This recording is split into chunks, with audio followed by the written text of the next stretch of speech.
Sleepy town settling for the night, where every lawn is tailored just right, and it's about time that the back porch light comes on. At that house down the street,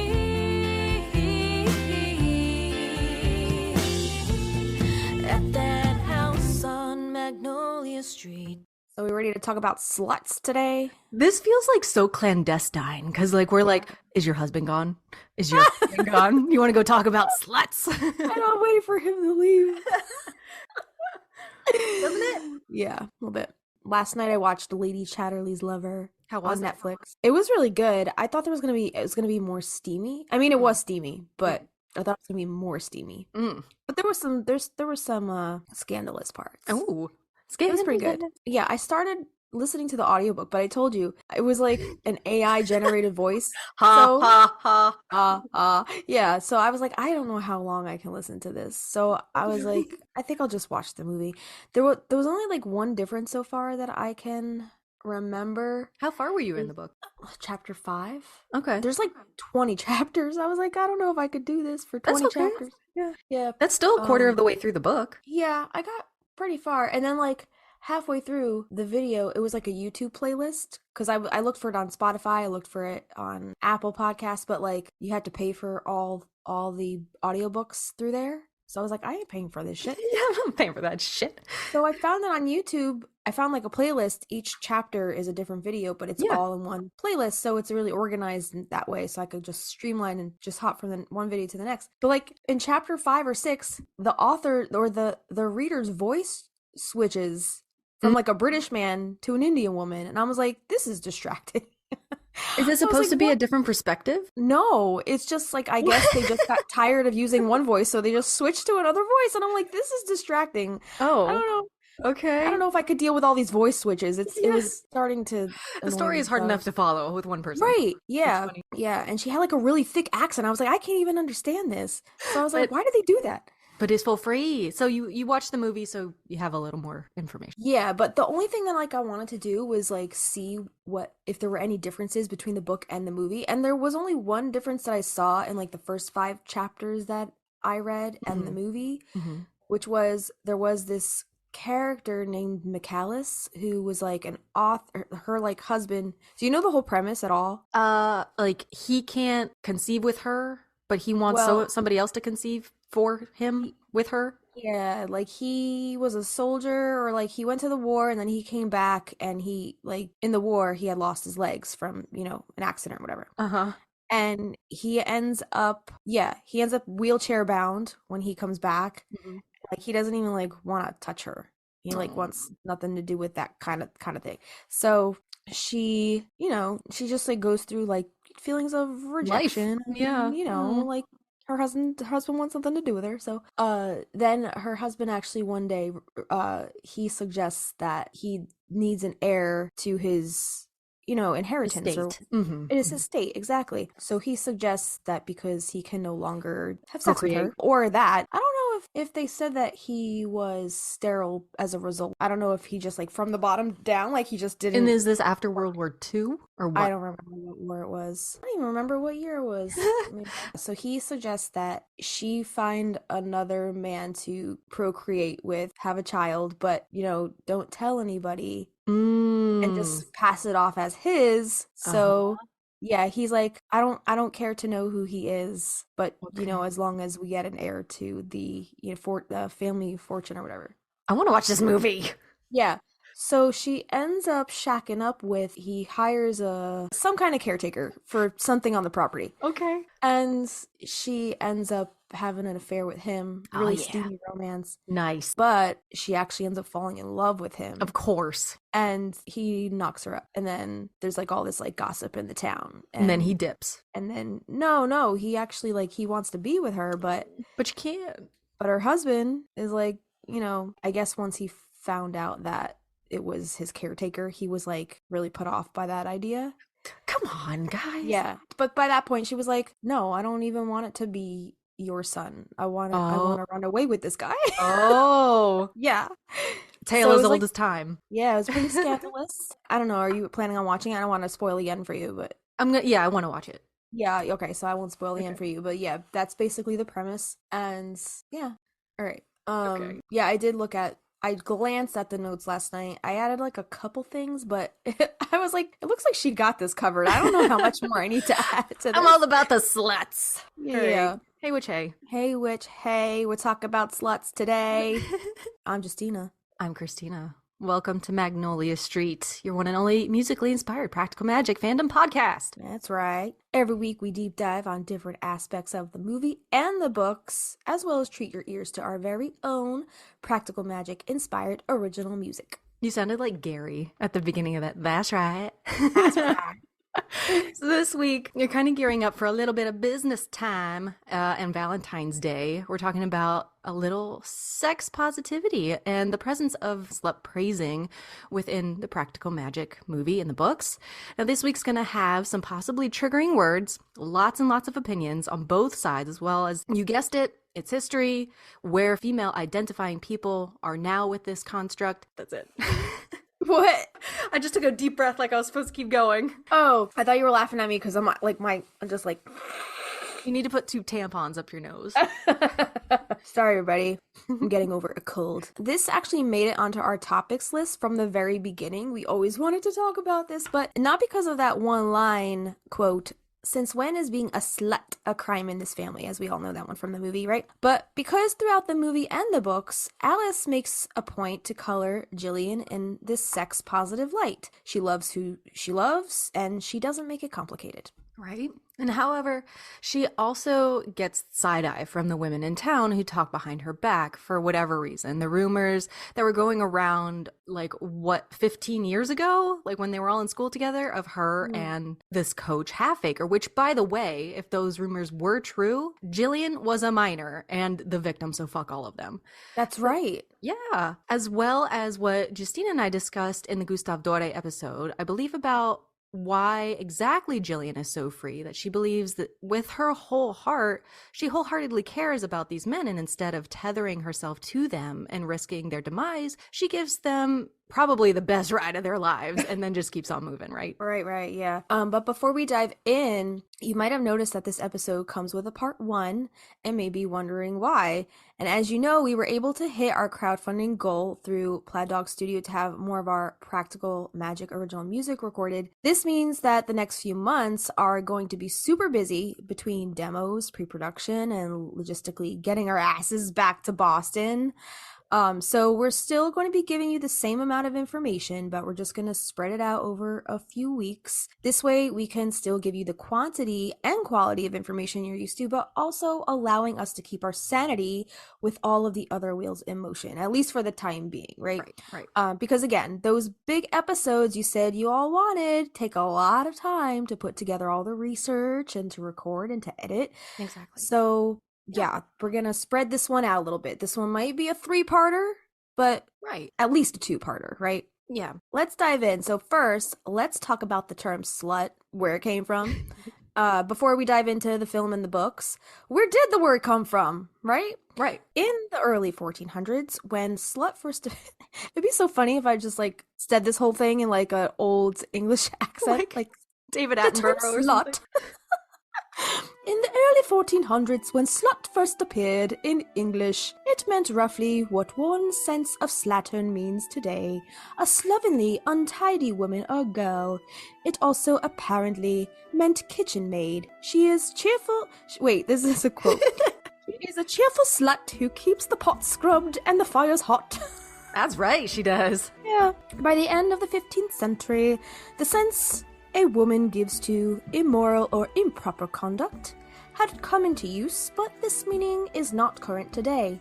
Interestingly, slattern also developed the meaning prostitute, a harlot. I love that word, harlot. Harlot? Yeah. I love trollop. You trollop. Yeah. Some feminists have reclaimed the word slut and use it to mean a sexually liberated woman. Yeah. End quote. There you go. I feel like there's going to be a lot of in and out Victorian music in it. Well, no, 1400s is going to be like minstrel tunes. Like lutes and shit. Yeah. That makes it even funnier, actually. Oh my God. All right. However, it has come to mean something very different. Today, there are quite a few synonyms connected with this word, such as whore, trollop, promiscuous, tramp, floozy, harlot, hooker, hussy, prostitute, tart. Tart's a good one too. Camp, Tart. camp, minx, and Jezebel, typically aimed at women with absolutely disgusting venom from not just men. Actually, women are also frequent perpetrators of slut shaming. Do you ever call your friends a slut just because, like, they're your friends? Oh, Like, yeah. what up, ho? Hey, ho. Hey, slut. Hey, dirty hooker. Slut. You Yeah. rickety ass slut. It's funny because, like, it's actually a form of endearment. Like, if they're one of your good friends, you're not going to be Yes. like, hey, bestie. You're going to be like, hey, slut. Yeah, that means you want them to get it, have their Get best it. life. That's right. Yeah. You get that D, girl. Yeah, so we wanted to highlight maybe a side of this construct that doesn't get enough spotlight, that still is trying to find a foothold in society. And it all comes back to free will, free love, and freedom of autonomy. Fuck yeah. Yep. Yeah. Yeah. Yeah. And I have to agree with that. I feel like most of the slut shamers I've known in my life have all been other women. Mm-hmm. Yeah. We're going Sadly to talk enough. about later the biology, I guess, behind that. There's an article I have. I don't think it's this episode, but it will be in the next episode. Okay. Keep them guessing. Okay. Yeah, keep them on your toes. Yeah. So should we jump into the film? Yeah, let's do it. There was a couple instances of, I guess, slut shaming in the film, or slut praise for that matter, because the aunts seem to be like cool with the They being a do seem slut. to be cool with it. They do. But it's in the very first monologue. It's said, but not overtly said. Right. Yeah, when the aunts are recounting the story of their ancestor Maria, and Maria's on the gallows, and she's surrounded by all these men and women, and clearly the women have it out for her because is it Frances that says it? She's like that some of them had wives on the hanging committee, Yes. and like one of them you could see words the mouth witch. And the And one it's like- dude's blowing her a kiss. Like the guy never next to her. He blows her a kiss. Okay, so clearly Maria Owens had taken many lovers, Yes. and some of them had wives on the hanging committee. So maybe, as we've learned in Salem, not every hanging or not every accusation of witchcraft was because of magic or herbalism or anything like that.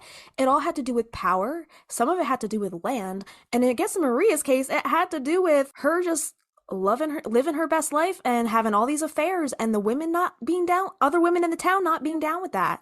I do have quite a bit on some different witch trials in the next episode. Okay, It was really cool. But yeah, it's funny that you bring that up because you're exactly right. Even if witchcraft was off the table, Right. those women, anything could get you convicted. Right? What a time to live in, man. What a time. Fucking I think scary about time. that last day in Salem. I think about that tour we went on before we got the hot dogs and left a lot, because that just sticks out in my mind of being, probably because it was like a visceral feeling of being in that enclosed space, because they bring you downstairs into like the recreated per measurement dungeon, and like how many people were squeezed in there and just how many more were actually squeezed in there. I think it's just because my body had like a reaction to it. I think about that all the time. And do you remember what they had down there in that basement? They had an actual beam from the actual jail. Yeah. So I don't know if some juju was coming off that shit, but you could feel how heavy it was down there. And it was not a very good feeling. And not to mention, like, how they talked about, some of the jail cells were single stall, like a shower-sized jail cell. You can't sit down. They were shackled to the wall. They couldn't even sit down. Yeah. So, I mean, yeah, Unreal. it was fucking unreal. A woman who was not tied to a man was looked on with suspicion. Yes. So in Maria's case, there was just suspicion in the air, and she got the short end of it because she was independent. All the women, right? She's an independent woman. Yeah. Beyonce. Nice. Or what is it, Destiny's Child? As we see the little girls come to Magnolia Street, Jillian and Sally, when they're working on their magic. I think we talked about this in a recent episode. When they're working on their magic, Sally's like, doing all her thing, right? And Jillian's like, what about me? Like, and the aunts are like, oh, don't worry, Jilly Bean, your magic will come in due time. And then I that gives Franny like a weird look that I never caught before. And I was like, does she know that Jillian's gonna be a promiscuous lady? And they're not batting an eye at it. They are not even worried. Right. Not worried Yeah. at all. Though we don't get that kind of story in the Rules of Magic, they just seem so like, do harm none, girls. Yeah. Wear protection. It's easier to prevent a baby than to raise a baby. So just be careful. They know Jillian more than she knows herself. Yeah, they know what's coming. And then of course we see it later on when Jillian gets older and she runs away with that dude in that porch blood oath scene. She runs away with that guy, and then I think the Roto-Rooter guy is a different guy. Oh, that's right. And then by the time we go back to Jillian, she's with Jimmy, and then that's kind of like the last one that we really see. But she's obviously had other affairs, because then in the phone tree day scene, we hear about this affair with Coach Halfacre. And who knows who else in the town that she's had affairs with. Right. But she is back. She's ready to party. And she is ready to party, hip thrusts and everything. Those women, first of all, like, they're brave to say that out loud, like in front of her. Like, well, I think they thought that they were whispering, but like, you don't wait till after that meeting to start snarking on her. Yeah. Anyway, yes, it's a movie. They had to stir up that pot, that drama, right? Right. Yeah. And Jillian knew, she knew what she was doing going into there. She dressed a little promiscuously. She changed. The scene before that, when she was at the Sally store with Carla and Linda, slather on the lotion. She's like, what's going on today? And then Carla's like, phone tree day. She had on like a black long sleeve cover up, long pants. Like, she was dressed pretty conservatively, but no, she knew that she had to go home, get changed to rile up these women, because she knew that it was going to bother them, because this whole town is fairly conservative. Her brain went ping, belly chain and all, and she knew exactly what she needed to do to get these women talking, and it seems like she kind of enjoyed stirring up this drama. She kind of antagonized them a little bit by just saying, hang on to your husbands, girls, because in her brain, maybe saying it first, you take the power. Yes, she knew exactly. She knew growing up with these women what was going to go down. Yep. Yeah, and then the one lady, did you hear about her what did she say? Her affair with Coach Halfacre? Coach Halfacre. She said she screwed Coach Halfacre. Yeah, I think Jillian knew exactly what she was doing when she walked into the lion's den of what that is phone tree day. To me, it's that evening. It's like, all right, Sally had a rough day, right? The aunts can kind of sense it. So they have the margaritas. The midnight margaritas. They're all drunk at the table. They're half in the bag. Yeah. What's it called? 3 sheets to the wind. Yep. So they're just letting the slurs, they're letting the insults fly. But I mean, like, I feel like, again, they're all family. They love each other. They know they love each other.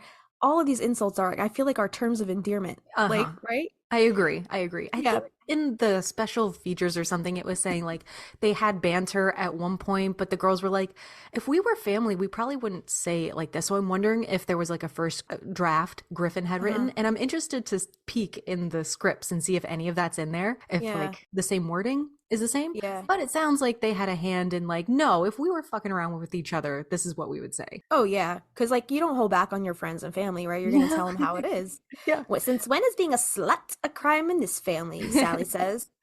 Right. And that's because Jillian was reading her palm, maybe actually reading it, or just trying to make her feel better, saying that, ooh, there's a man in your future and he is big. And then everybody's giving Sally shit. And then the other line that cracks me up every time is when Aunt Frances, she goes, we had to bind your legs with molasses just to get your legs to open up. And that's when I'm like, that is so wrong. That is so wrong. But that like cracks me up that even the aunts are like, come on, Sally, just like fucking get it in with somebody, just get it done. So the aunts are very sex positive. They're portrayed as very, they're down with the D. They're down with the sickness. They're down with the sickness. But in that vein, go listen to our Jillian episode where we do talk about her. The only other time that her sensuality, like truly, she's exuding sensuality, is when Gary shows up and she has to turn it on. Go listen to our Jillian episode. I think we had some revelations in that one about that scene. Yeah. Even when she's dancing in the pool scene. When she's like trying to like attract Jimmy, she knows what she's doing. Oh, sure. Right? All eyes on me. Yeah, she knows what she's doing. She knows that he's got his eye on her from across the pool, and she's like, I'm just gonna turn on my little slut button. And I think that's the first glimpse we get of her as like a more adult person, and the first glimpse we get of her is surrounded by 3 other dudes. So it says so much without saying anything that she likes male attention. Maybe she's cool with multiple men in her circles. yes. So it was a very interesting visual for them to do it that way. Yeah. But in the books, the very first book, Maria's story, is it Magic Lessons? There wasn't a whole lot because Maria is just kind of really scarred by John Hathorne. So there's not too much in that book. There's a little bit in Rules of Magic we'll get to later, but Practical Magic was the biggest one.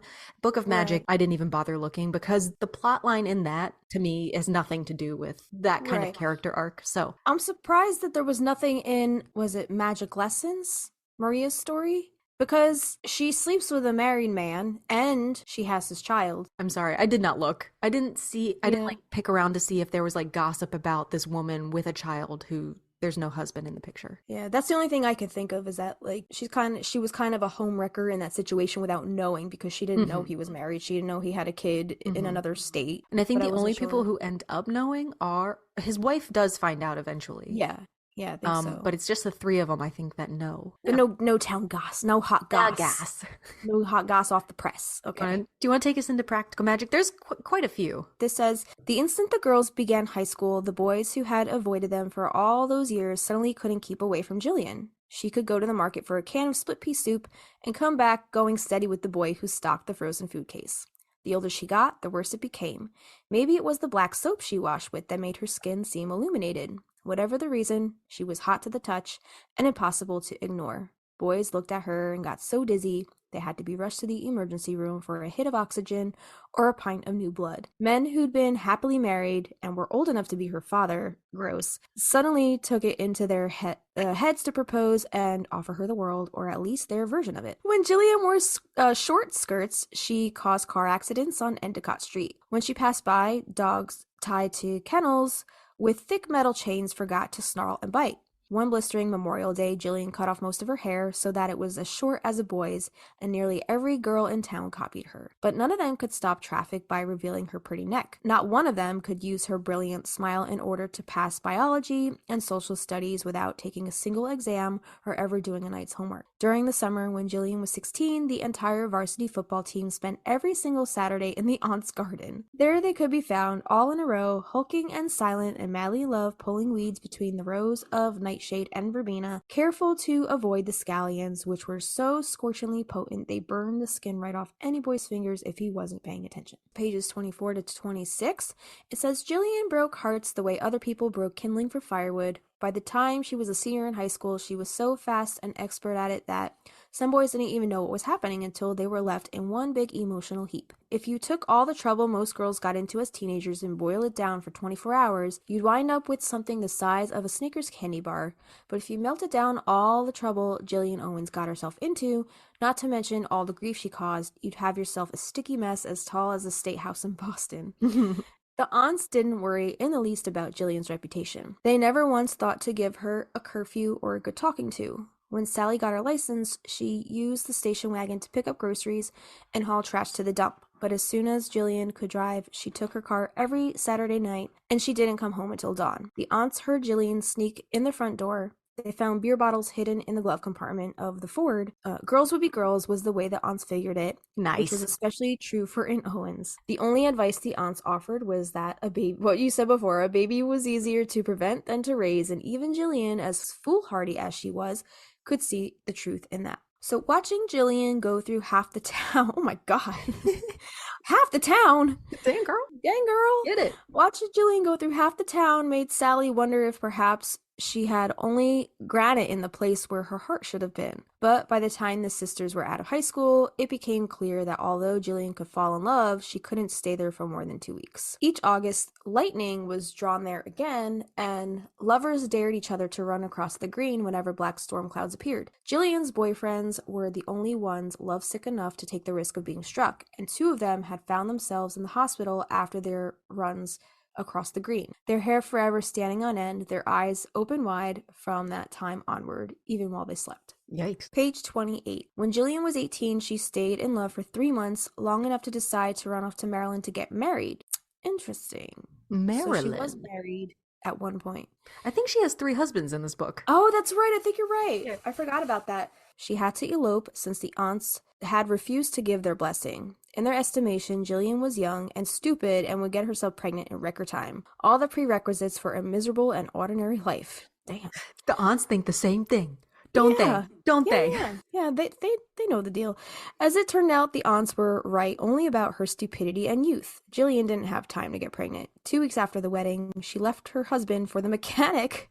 She left her husband for the mechanic who fixed her Toyota.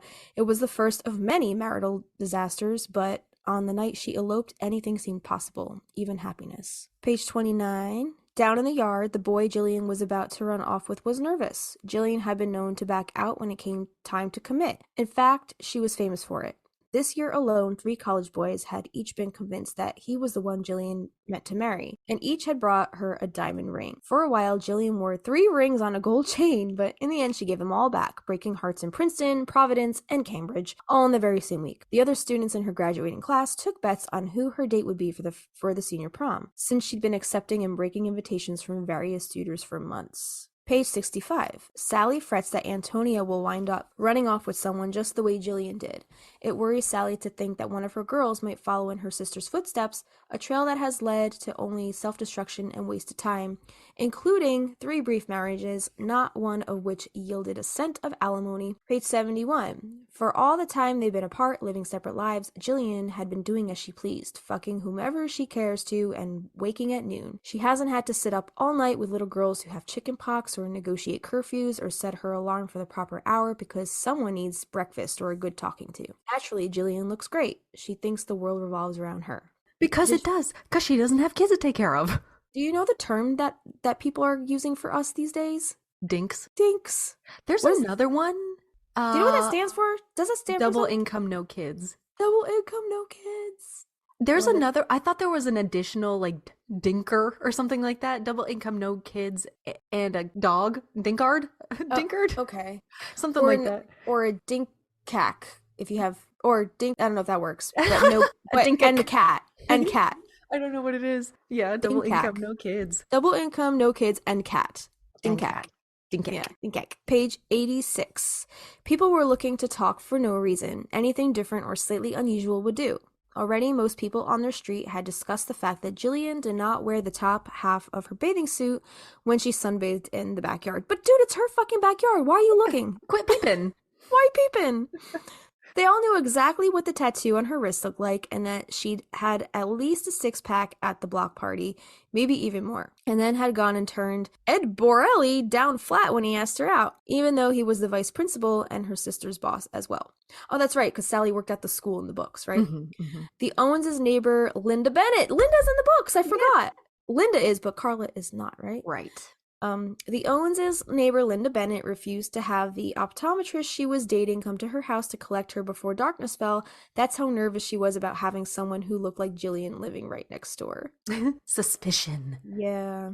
Or she feels threatened. I think that's why a lot of women are so quick to slut shame. It's because it's jealousy. Like, I don't know. That's all I could think of. A little bit jealousy and like, don't take my man, but also like, oh, I wish I could dress like that, or I wish I was as comfortable with myself as they are. Yes, absolutely. Page 88. After more than 20 years of flirtations and fucking around and refusing to ever commit, she had to go and fall in love with someone like him. Someone so bad that on the day they moved their furniture into their rented house in Tucson, the mice had all fled because even the field mice had more sense than she did. And I guess they're talking about Jimmy at this point. Page 96. This is a quote. So she met him when she was 20. 20? After 20 years. Flirt. You can't flirt since you were 0 or 1. Yeah, so When did maybe, she- no, 30, because didn't it say she was 36 at some point in the book? I'm so confused. Okay. Yeah. Page 96. I guess this is a quote from Jillian. Yes. She says, "Everything I do is wrong. You think I don't know that? I've screwed up my entire existence, and everyone who's close to me gets screwed right along with me. Oh, come on, don't. Sally means to say something about culpability, as well as all the men Jillian has screwed throughout the years, but she shuts up when Jillian sinks to the grass and begins to cry. Ooh. Page 141. If Maria Owens chose to speak to you, she looked you straight in the eye, even if you were her elder or better. She was known to do as she pleased, without stopping to deliberate what the consequences might be. Men who shouldn't have fell in love with her and were convinced that she came to them in the middle of the night, igniting their carnal appetites. We'll get into more of that next episode.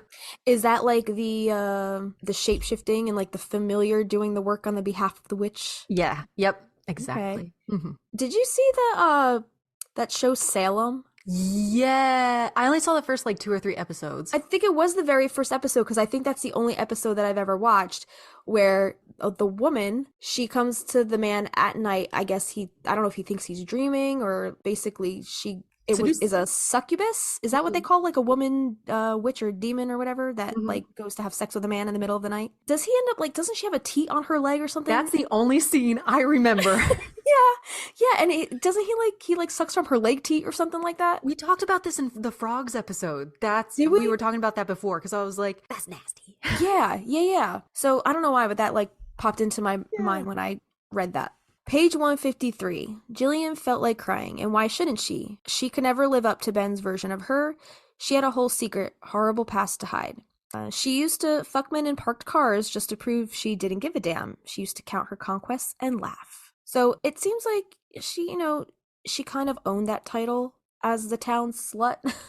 Just because like it was her only way of hardening her shell to not be hurt by all those comments. Because, like, if you don't own it, then the flip side, I guess, is just to succumb to, just being bothered by it. And she had the control. She was messing who she wanted to mess with, screwing who she wanted to screw. And then, like, she made the rules. And that was much easier than... It seems like it's catching up with her at this point now. It seems like she feels bad about her past. Right, because to her, Ben is such a good man, and she's only just had no commitments her whole life and is just messing around her whole life, and commitment is scary. Yeah, it is. That's the last passage from Practical Magic. Now we're going to get into Rules of Magic. Yeah, that's all I could find in the book, because after she meets Ben, it's pretty much I think she does ping pong with this argument inside herself, like, oh, like, I've been so bad for so long, I don't deserve him, for a while. But after she meets Ben, there's no more like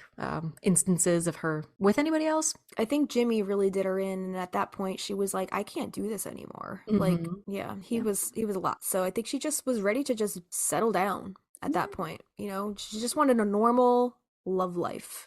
I don't even know if she was planning on sticking around until she met Ben. All right, so Rules of Magic, you want to take this one? Yeah, I only could think of, because I've read Practical Magic so many times, it was easier to find the mentions, because you can't just go in and type in like slut, because nothing comes up.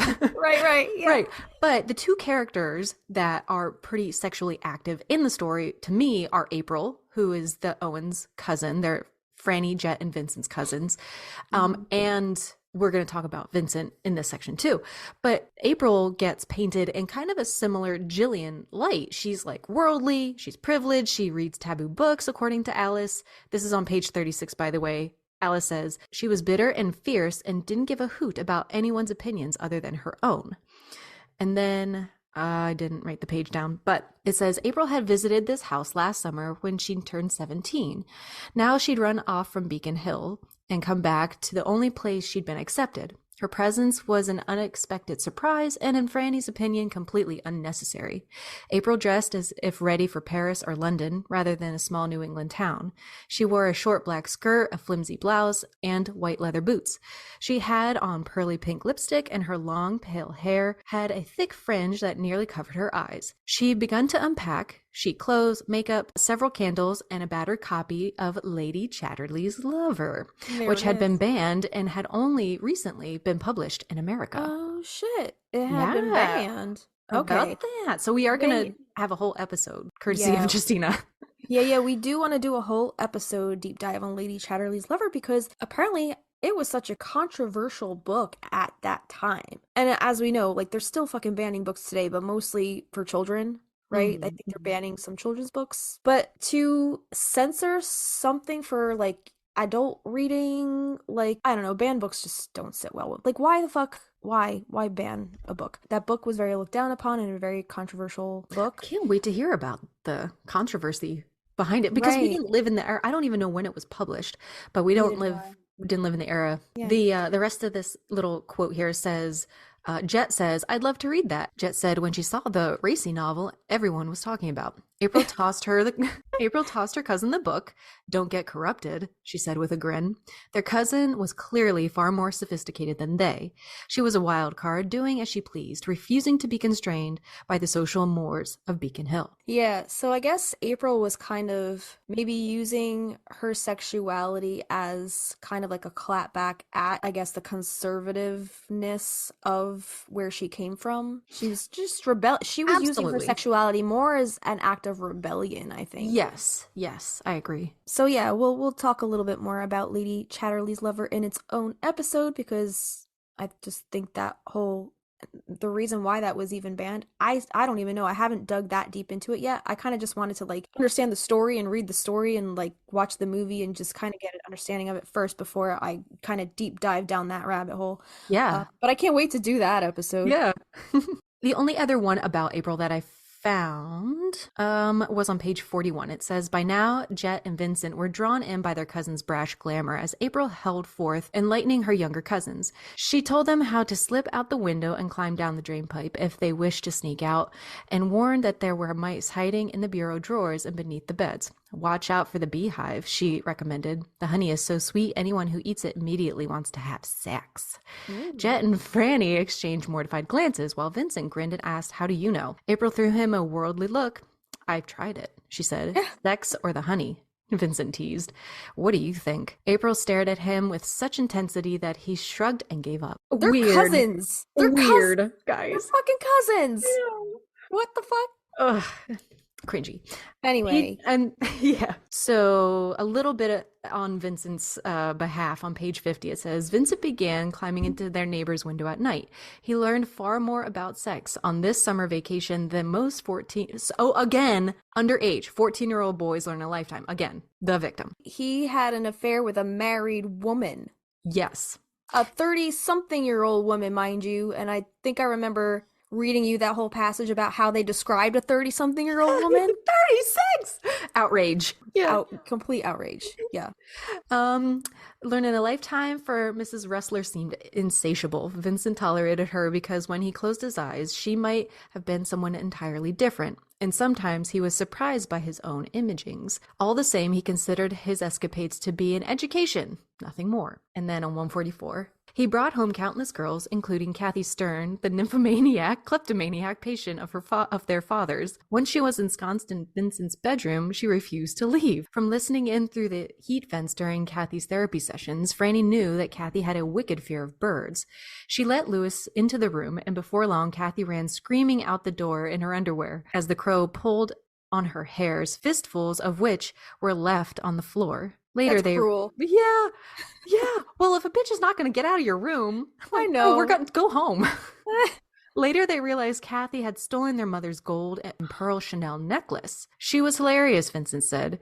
She had a notebook listing all the men she'd ever slept with. She took photographs of their dicks and taped the photos in her book.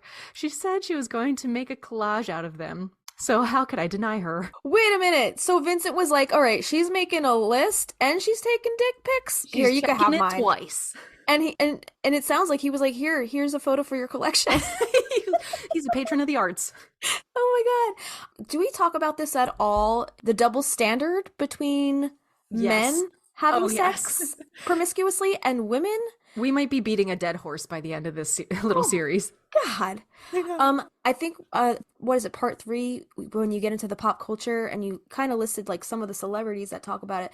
Christina Aguilera, I remember she toured with Justin Timberlake back in like the early 2000s, and there was a whole article about how like she was talking about the double standard, how he could do things, and she's like, well, why can't he do things on the tour that I can't do? Yeah, like, sure. In regards to sexuality, look at her. Have you seen her lately? She is a spokesperson for, I think, a sex toy company or a lube. Is she really?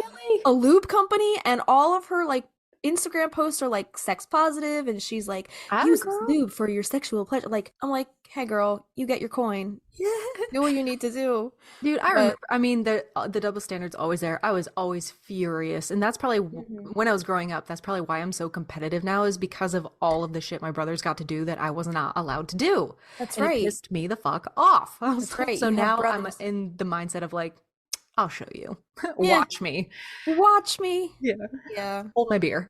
I think, I don't know if Alice purposely tries to, show the juxtaposition between, I guess, April or Jillian or any of the women for that, Maria Mhm. or any of the women for that matter. And then on the flip side, Vincent, who was also living quite a promiscuous lifestyle, but like he was always championed for it, it seems. Right. I don't know if that was intentional, but I mean, I think that just goes with the territory. Like men just don't get the flack for it like we Nope. do. Nope. We have to remain pure. Right. That's all we had for the books. This is like the biggest, like, don't have sex story. Like, hey, you fall in love, you have sex, they die. Is That's the right. repercussion. That's right. Yeah. Yeah. Interesting. Yeah. I don't know if Alice intended for that to be the message. I don't think so either. Because she seems like a very liberal kind of person, right? Yes. Like Yeah, she's I not- agree with you. she's very conservative, but it's funny how it all came together. Mhm. Like, It's all coming together. Let's jump back in time a little bit to Adam and Eve. This Adam and Eve mythos. Some of us know that before Eve, there was Lilith. She is one of my favorite deities or historical folklore. I think she's fascinating. And there was so much on Lilith. I was like, how am I going to smush all of this together? So we just have to hang tight. Do you know much about her? I don't know a ton, so I'm excited to read out what we have. Yeah, I'm excited to read what you have here, but I remember back when they passed those anti-abortion laws or whatever, and like they just made it harder for women to get medical care Mhm. in like all those other states. I posted a thing to my Instagram stories and I said something about Lilith, or like I'm invoking Lilith or something like that, Sure. just to clap back at the patriarchy, you know. Yeah. I don't know much about her, but I know that you can use her energy to Yeah. hex the patriarchy. Right, exactly. Well, apparently she was the first like biblical floozy. The first biblical slut. Okay. Yeah. Okay. Yeah. So this is Lilith, ancient demon, dark deity, or sensual goddess. Yeah. In some most sources, she's described as a demon. In others, she is an icon who became one of the darkest deities of the pagans. Lilith is one of the oldest known female spirits of the world. Lilith's name comes from the Sumerian word lilitu, meaning a wind spirit or a female demon. Lilith was mentioned in the tablet 12 of the Epic of Gilgamesh, a famous poem of ancient Mesopotamia dating back to not later than 2100 BC. The tablet was added to the original text much later in circa 600 BC in its later Assyrian and Akkadian translations, and she was also described in the Bible and the Talmud. In Jewish tradition, she is the most notorious demon, but in some other sources, she appears as the first woman created on earth. According to a legend, God formed Lilith as the first woman, the same way he created Adam out of clay. The only difference was that in place of pure dust, that God also used filth and residue when creating Lilith. Traditionally, Lilith means the night, and she's related to attributes connecting with the spiritual aspects of sensuality and freedom, but also terror. I remember when they did that whole Lilith segment on True Blood. Do you remember that? And she crawls out of the pool and she's just like dripping in blood. So cool. It's pretty badass, I must say. Yeah. I'm Team Eric all the way. Man. Man. All right. Lilith was known in the culture of the Hittites, Egyptians, Greeks, Israelis, and Romans as well. In later times, she migrated to the north of Europe. She represented chaos, sexuality. She has been said to have cast spells on people. Her legend is also related to the first stories about vampires. That must be why they used her in True Blood. True. Yeah, totally. I had no idea. If one searches for Lilith, one will find the same image of Ishtar or Inanna. Lilith and Ishtar were one and the same. Egyptians understood this well, as they understood what the Great Mother or sacred prostitute was. Their understanding of fertility and creation was much more encompassed and balanced. Again, we'll be using some sensitive words today. Along with those words comes the concept of, quote, the sacred whore, or known as sacred prostitution. I've never heard those two words used in tandem, Cool. but I'm excited to learn more about this. So the sacred whore appears in the earliest records, integral to society when humans were first gathering in cities and learning to write. The major work of the oldest known author, the Sumerian priestess Enheduanna, is a paean, a song of praise or triumph, to the Hierodule, sacred whore of heaven, the goddess Inanna. Enheduanna, a high priestess in ancient Iraq, expressed her profound admiration and love for the goddess Inanna through poetry. She was the first recorded historical figure to sign her name to her work and write in the first person. Enheduanna composed 3 to Inanna as well as the 42 temple hymns. Her writings from the first written religious belief system, and according to Paul Kriwajek, influenced the prayers and psalms of the Hebrew Bible and the Homeric hymns. So yeah, if you're interested in more of this information, you guys can check out The Sacred Prostitute. And this is a little blip from the Goodreads. This is by Nancy Qualls Corbett, with a foreword by Marion Woodman. The Sacred Prostitute, external aspect of the eternal aspect of the feminine. So this says, when the goddess of love was still honored, the sacred prostitute was virgin in the original sense of the word, one in herself, a person of deep integrity whose welcome for the stranger was radiant, self-confident, and sensuous.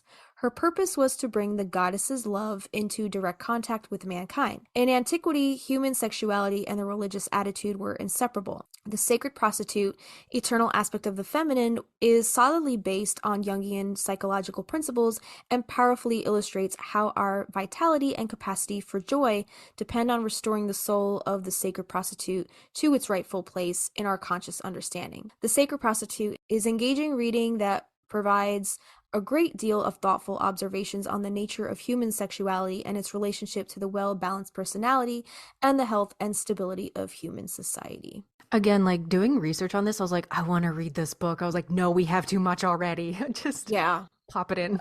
Yeah.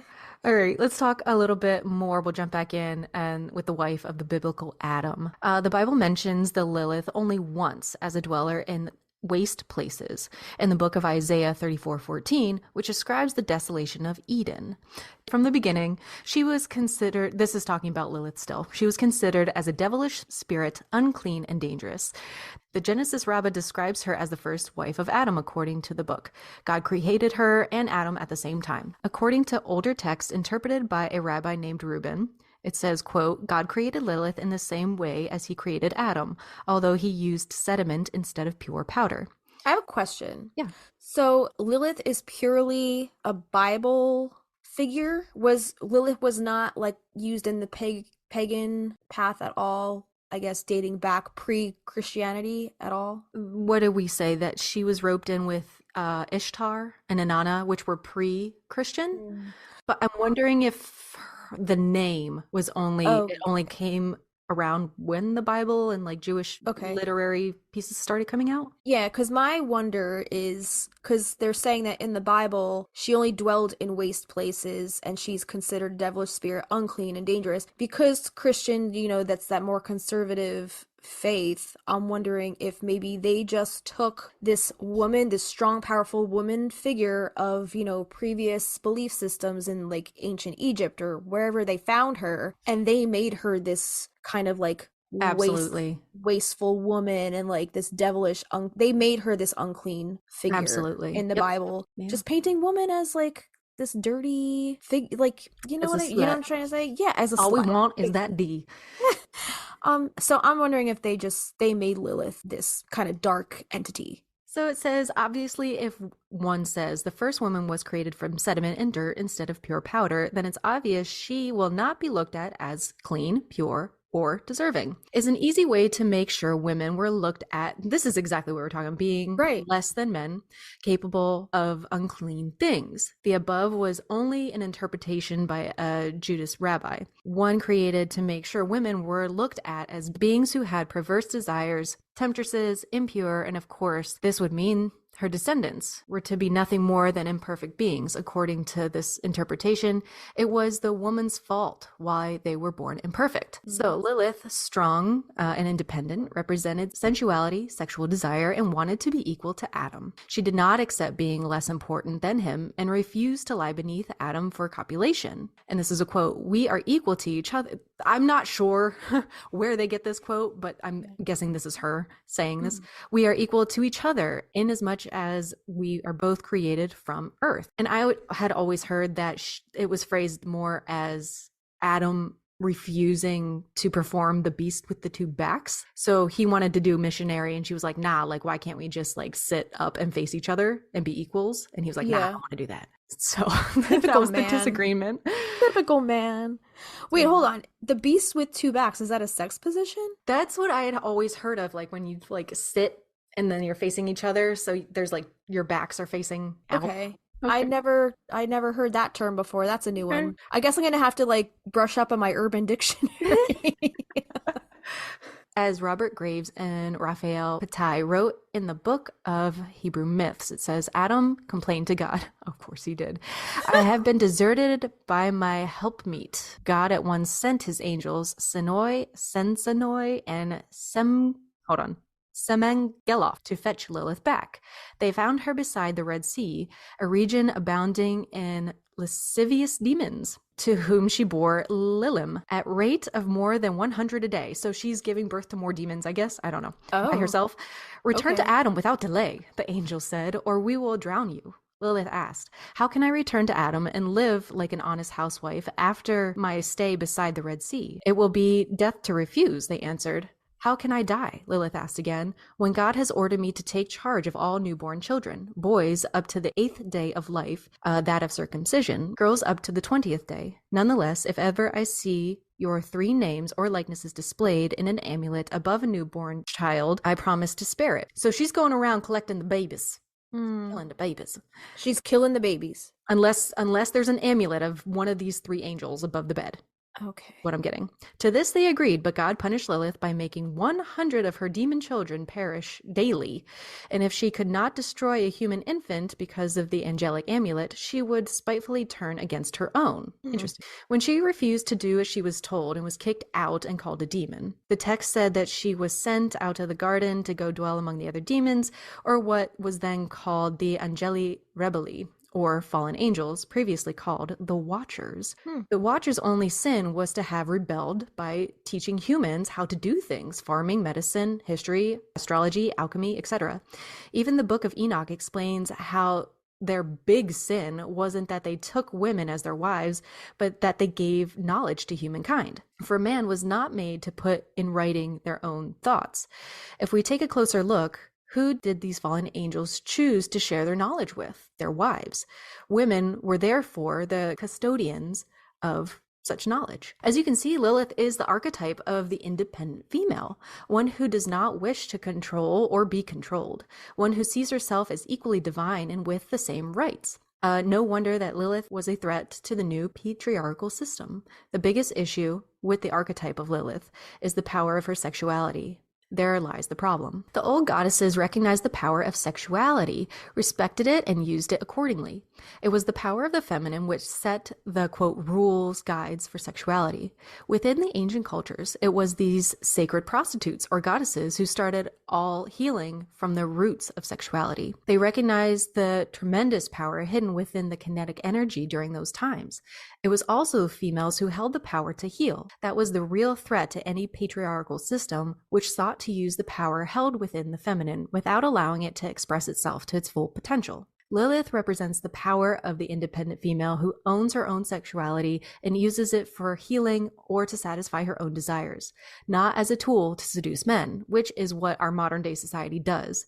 Presently, we think we are very liberal when instead of owning our sexuality, we let it own us. Worse yet, we let ourselves be used as tools for the pleasure of others. We mentioned her being an icon for pagans and feminists all over.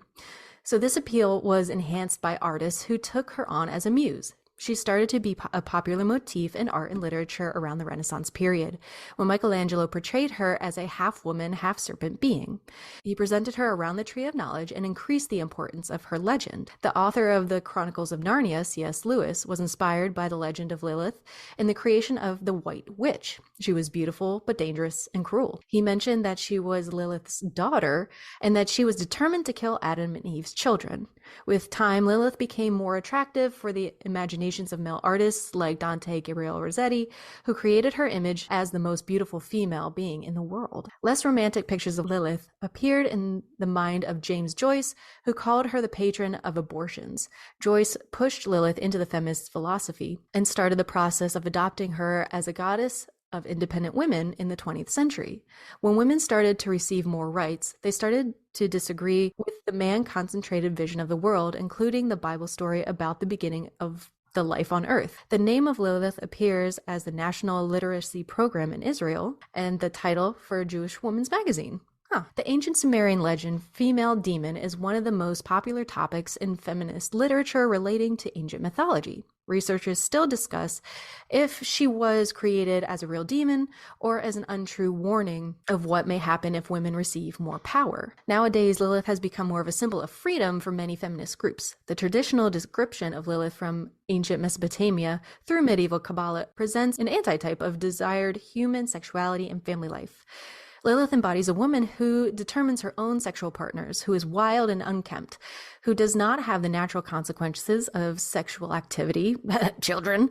The contemporary feminist movement found an inspiration in this image of Lilith as the uncontrollable woman, and decisively changed the image of Lilith from demon to powerful woman. In 1972, Lily Rivlin published an article on Lilith for the feminist magazine Mrs., with the aim of recovering her for contemporary women.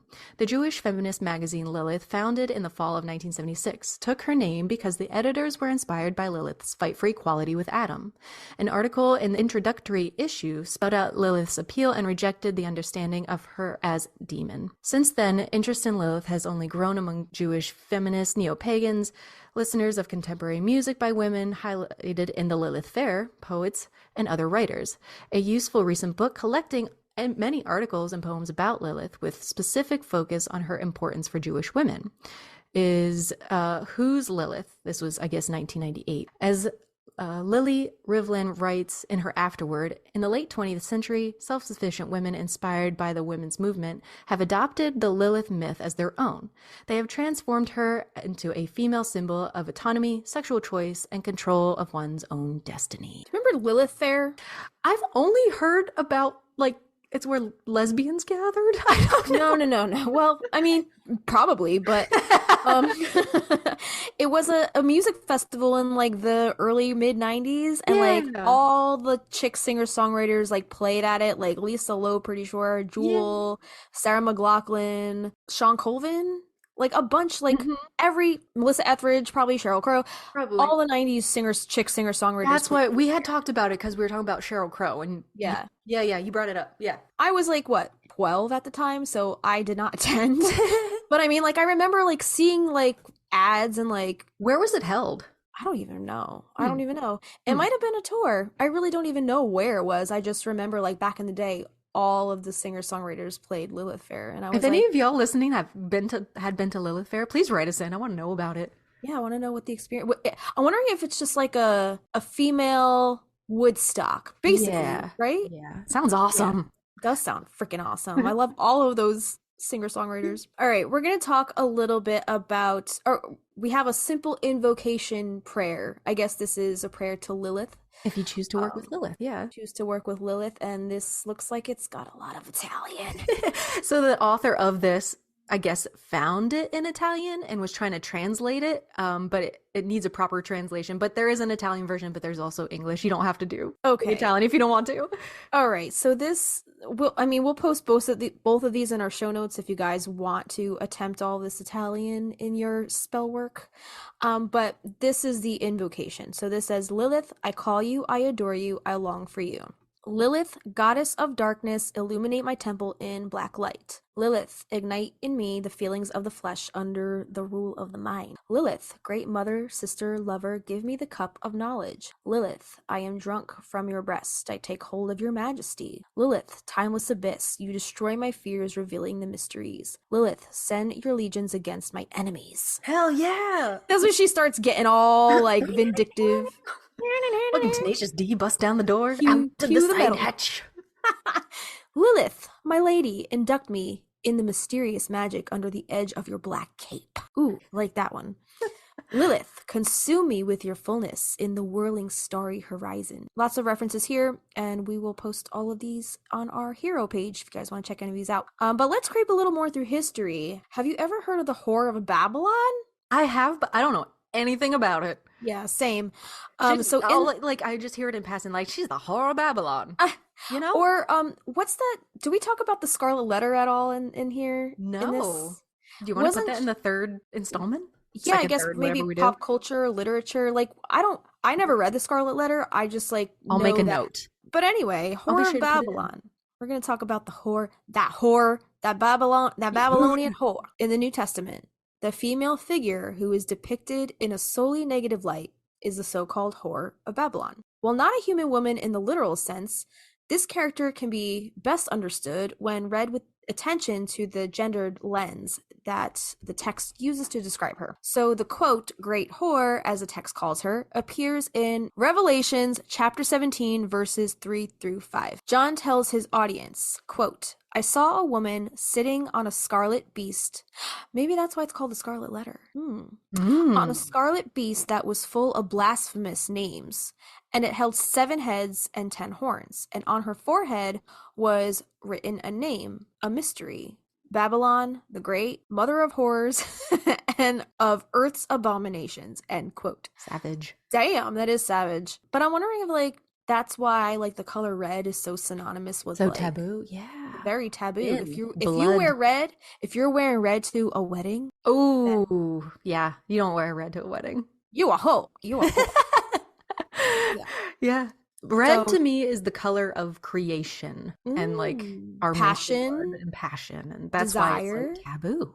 Valentine's Day, which I guess that makes sense, right? The color There of you love, because it's so Amor. scandalous. It's a scandalous color. I love the fucking color red. I'm sorry. I love red, yeah, too. I fucking love wearing the color red. So the character never has the opportunity to speak for herself. So based on John's description and the explanation from his angelic guide, she is irredeemable. So there is no need to hear her side of the story. The kings of the earth have committed fornication with her, and the inhabitants of the earth have become drunk with the wine of her fornication. Revelation 17:2. Her sins are heaped high as heaven, and that's from Revelations 18:5. The angel in the story tells John that the woman Babylon represents the city of Rome, although the word Rome is not explicitly used. This symbolic language may have been chosen to avoid trouble with Roman authorities. By portraying the city as a woman, the author communicates a hidden message or code. The woman, described as, quote, great whore, is condemned for her luxurious living and relationships with the kings of the earth. The angel clarifies that the 7 heads of the beast represent 7 mountains on which the woman sits, a reference to Rome's 7 hills. The author emphasizes that there's a spiritual or metaphorical meaning in the narrative, explicitly instructing readers to interpret the great whore as a metaphor for the great city that rules over kings of the earth. Rome. The angel foretells the woman's fate, explaining that she will be hated, made desolate, stripped naked, devoured, and burned by the 10 horns and the beast. This destruction is described in highly gendered, violent, and even sexual terms.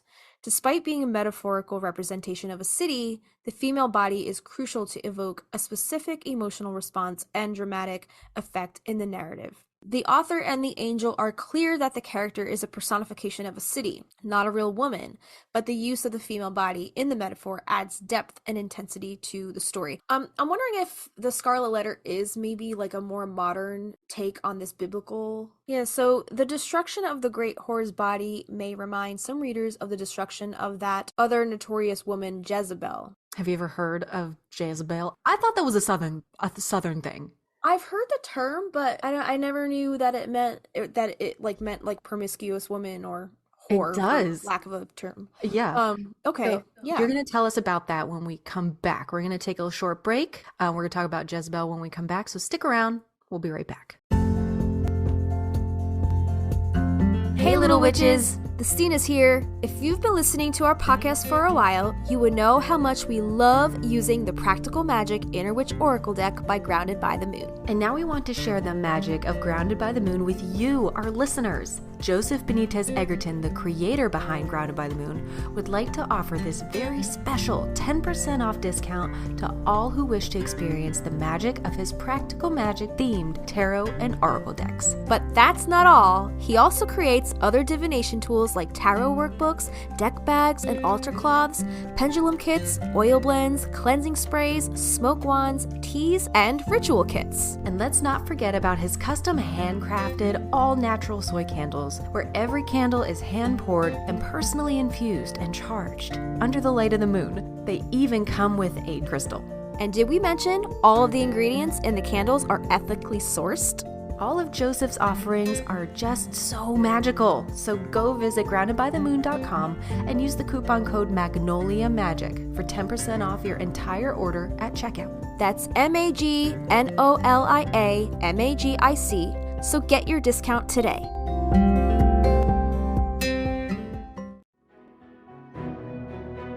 Hey, we're the Stinas, and you're listening to the Magnolia Street Podcast. Welcome back, everybody. Are we Welcome ready back. for a card pull? I'm ready. There is no horror card, so Okay. Okay. I guess whatever we pull. Big surprise. Let's see. All right, so I'm gonna shuffle. All right, tell me when to stop. Stop. Sorry, I kind of blacked out for a second. Clear quartz. Oh, interesting. Clear quartz, because we just did the Tiger's Eye episode, and that was the opposing stone on the other side of that Jillian's necklace, right? Yeah. Which is interesting because we're talking about Jillian and all of her slutty ways today, right? Yeah. So Interesting. Okay. this card means divine connection. And I also think we said that this was like the apple cider vinegar of the crystal Yeah. world, right? Uh-huh. It's your white candle. Yeah. It's basically like white candle, good for everything. So keywords on this card are divine connection and spirituality. And this says, divine spirit is flowing all around us at all times. Right now, the universe is reaching out, asking for your connection and energy. Utilize this magical power to assist you in making decisions and enhancing your daily life. Clear quartz is known as the universal crystal, empowering the user and any crystal it is used with. So maybe that's why Jillian she like doubled up on the power, because she like elevated the Tiger's Eye with the clear quartz. And it's automatic like cleaning. Yeah. Cyclical cleaning. Yeah. Any crystal it is used with. Quartz is a go-to for any witch. This card is telling you to use some clear quartz in your magical practice and daily life. Utilize the magical powers of this crystal to enhance your connection with the divine. And the mantra on this card is, I am divinely connected to the energy that is available to me, including one's own sexuality, right? Yeah, your sexual energies. Own that energy. Absolutely. I know growing up, I was very boy crazy, but I was too scared to hang out with any boys because my dad would have beat me. I was like the complete opposite. Really? Like growing up, I wanted nothing to do with boys, nothing to do with dating. But I think it's because I also grew up Catholic, Christian. You know, you're programmed into that like prudish mentality. I think I was an April Owens. I was like, watch me. You were rebellious. See, Yeah. I, on the other hand, I hated CCD. I hated anything that had to do with learning about the Bible or, you know, that religion. But I was still programmed in a sense to follow a set of standards. Mhm. Always heard that voice in the back of my mind of my mother going, "You better not get pregnant. Yeah. You better not get pregnant." Absolutely. So I think that's kind of like why I just was like, I want nothing to do with dating. I don't want to have to worry about any of that Mhm. growing up. But I had a lot of friends who were very promiscuous in high school. I wasn't promiscuous. I was crushing on guys a lot, but I was just like a serial monogamist. Okay. I did not date until like the end of senior year of high school. Yeah. Oh, I remember I my was a first very, high very school late boyfriend. bloomer. And like, you know what it also, I think it was too? Not just like parents and like the voice of your parents that you hear in your head, but like also your peers and like how high school looks upon girls like that too. Mm-hmm. Because like I was guilty of it, looking at other girls who did, you know, lead a more promiscuous lifestyle and labeling them a slut or being like, oh, that girl sleeps around, or oh, she's Right. you know, we all were guilty of it at some point in our lives, Mm-hmm. especially when you're young and like, you know, Yeah. high school Everything is so is so judgy, dramatic. so It's so dramatic. dramatic. High school's so judgy, and Mm. it was like the worst possible time in anybody's life, right? Yeah. I couldn't get away with a whole lot in high school. My brother was a senior when I started as a freshman. Yeah. So all of his friends were always like, "Is Margaret's little sister?" So I couldn't not even hold my boyfriend's hand without him finding out and giving me shit. Right. Yeah. Yeah. I think in a sense, like, I'm still like programmed to this day, like some things, and it's like stupid, but it's like, it's just the upbringing. And, you know, I still hear those voices in the back of my mind sometimes. As a nanny or somebody who has raised children, I'm not saying like censor yourself because Yeah. it is up to the other people to be in charge of their thoughts and their actions. But everything is so much more available today. And I'm just hoping and praying that, you know, the kids I've helped raise, the little ones, nephews, nieces growing up, I'm like, just make good choices. Be safe, be smart is what my Be aunt safe, be says. smart. It Basically, says the you don't have aunts- to behave, you just be safe, be smart.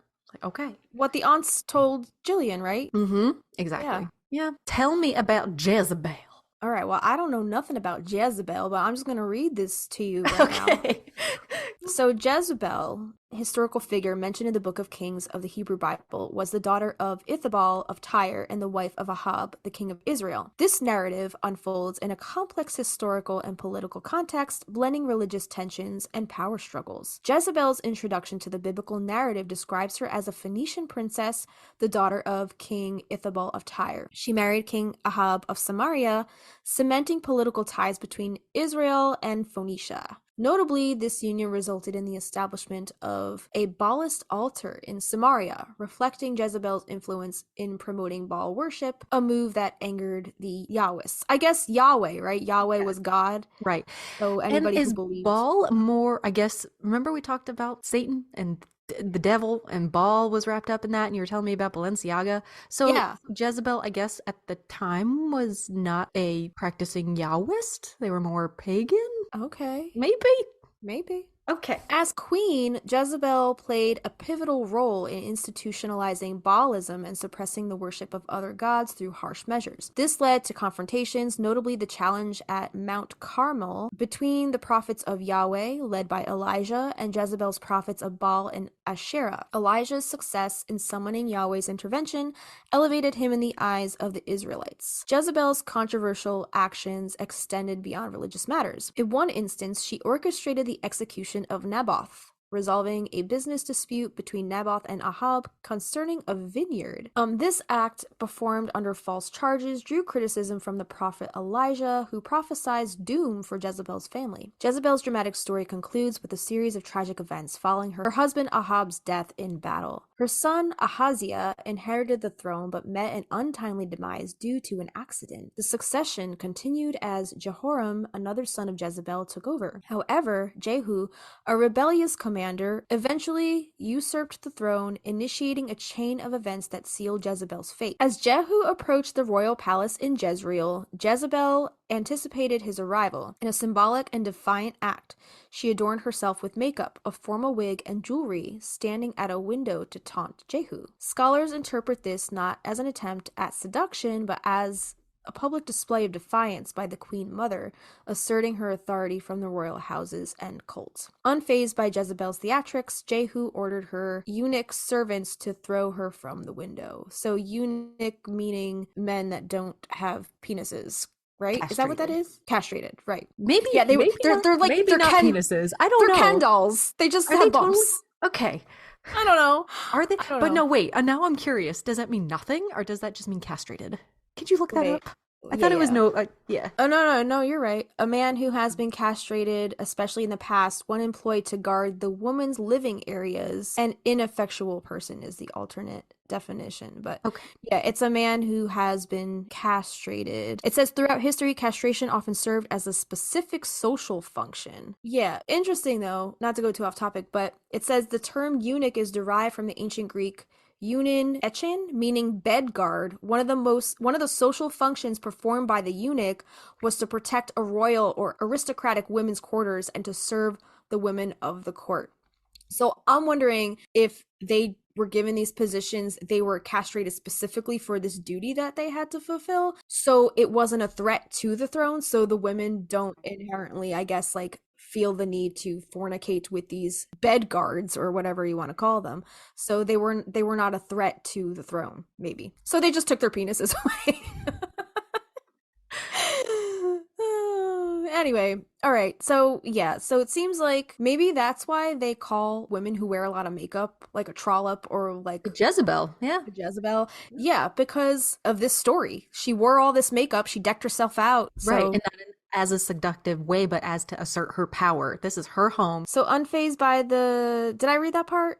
Unfazed by the Jezebel's theatrics, Jehu ordered her eunuch servants to throw her from the window. Yes, so she fell to her death. Okay, so we're gonna talk about Gustav Dore again because we just did an episode on him, but he actually did a piece called The Death of Jezebel. And it actually depicts, I guess, Jezebel being thrown from the window. Who's that down below? They have spears and stuff. So do you think she like fell to her death on like these like spears? Do you think she was like I don't impaled know. by I these don't think she spears? was impaled. I just think had those look like the imposing army. She's being Okay. thrown out. It's black and white. There's dogs below. Chaos. There's a cloudy, super quintessential Gustave Doré sky in the It kind background. of reminds me of the Tower card. The tarot Yes. Yes, the it Tower does. Tarot card. Yeah. The gruesome scene unfolded as her blood spattered on the wall and horses, and Jehu's horse trampled her lifeless body. Jehu then entered the palace, partook in food and drink, and commanded Jezebel's remains to be taken for burial. However, only her skull, feet, and palms of her hands remained. Her flesh had been devoured by stray dogs, fulfilling the prophecy of the prophet Elijah. This dramatic series of events marked the end of Jezebel's life. Edwin R. Thiel dates her death to approximately 850 BCE. The symbolic nature of Jezebel's final act, coupled with the gruesome details of her demise, serves as a poignant conclusion to a narrative filled with political intrigue,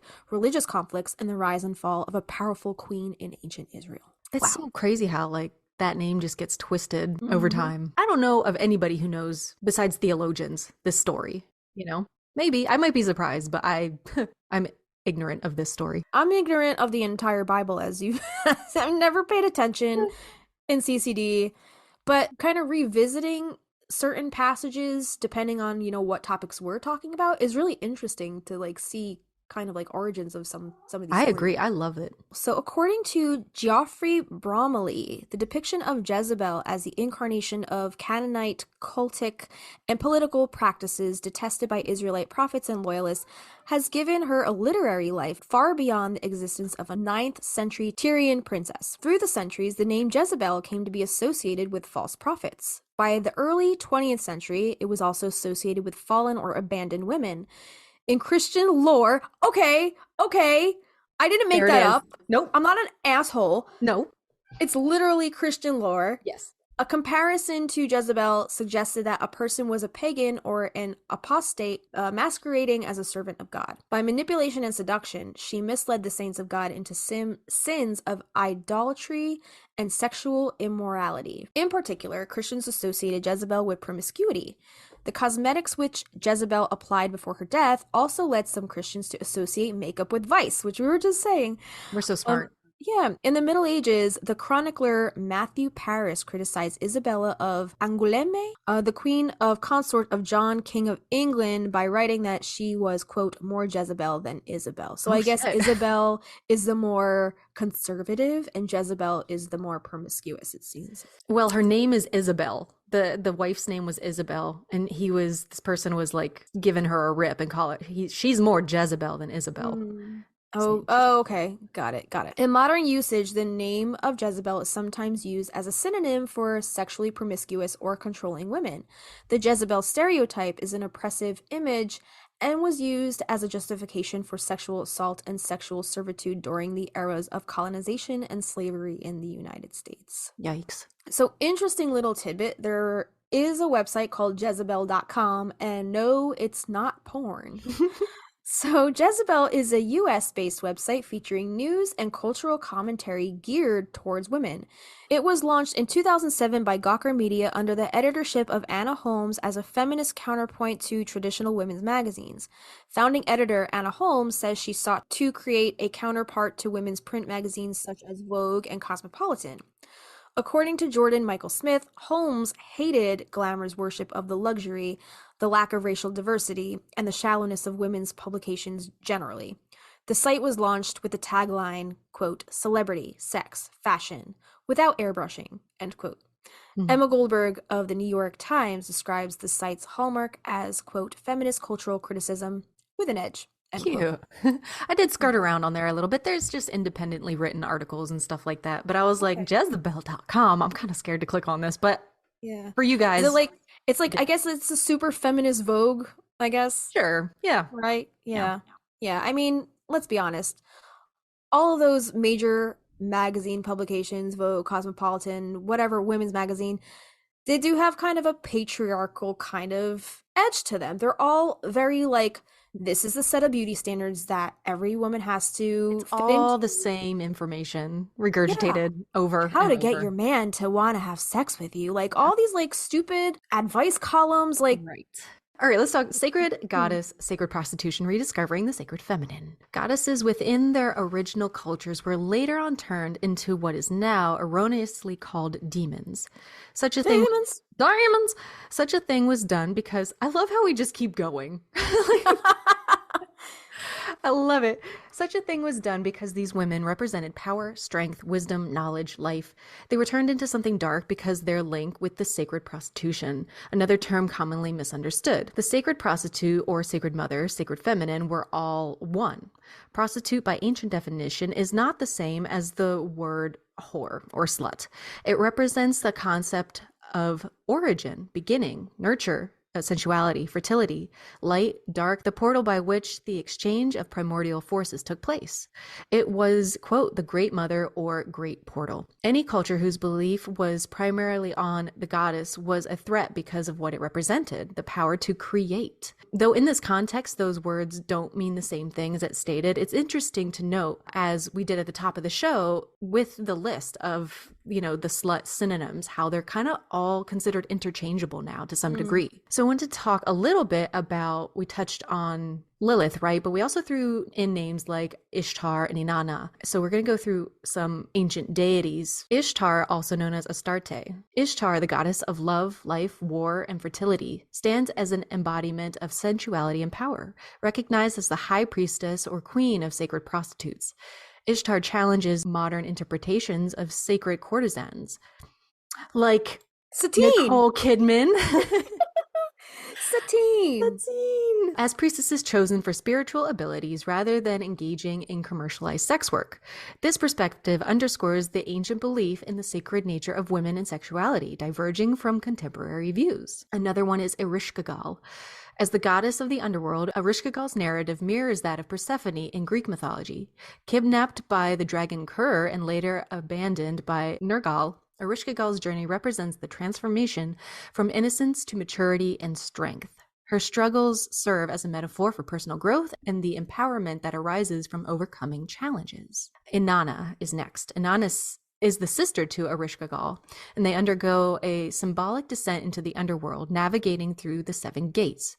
This narrative serves as the basis for the dance of the seven veils. Actually, really interestingly, that's what, when I did the priestess training, when we were ordained, it was called this dance of the seven veils. It was like our first veil priestess training. So we were going through our first instruction into this lifestyle. Oh wow. So wait, did you do all 7 or you just did like what I was think it the was more of a name, Okay. but like the ordination was, they dubbed it like the Dance of the Seven Veils. So It's that's like the pretty Feast cool. of the 7 Fishes.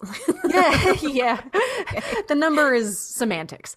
Got it, got it. I'll finish this and then I'll tell you what they did.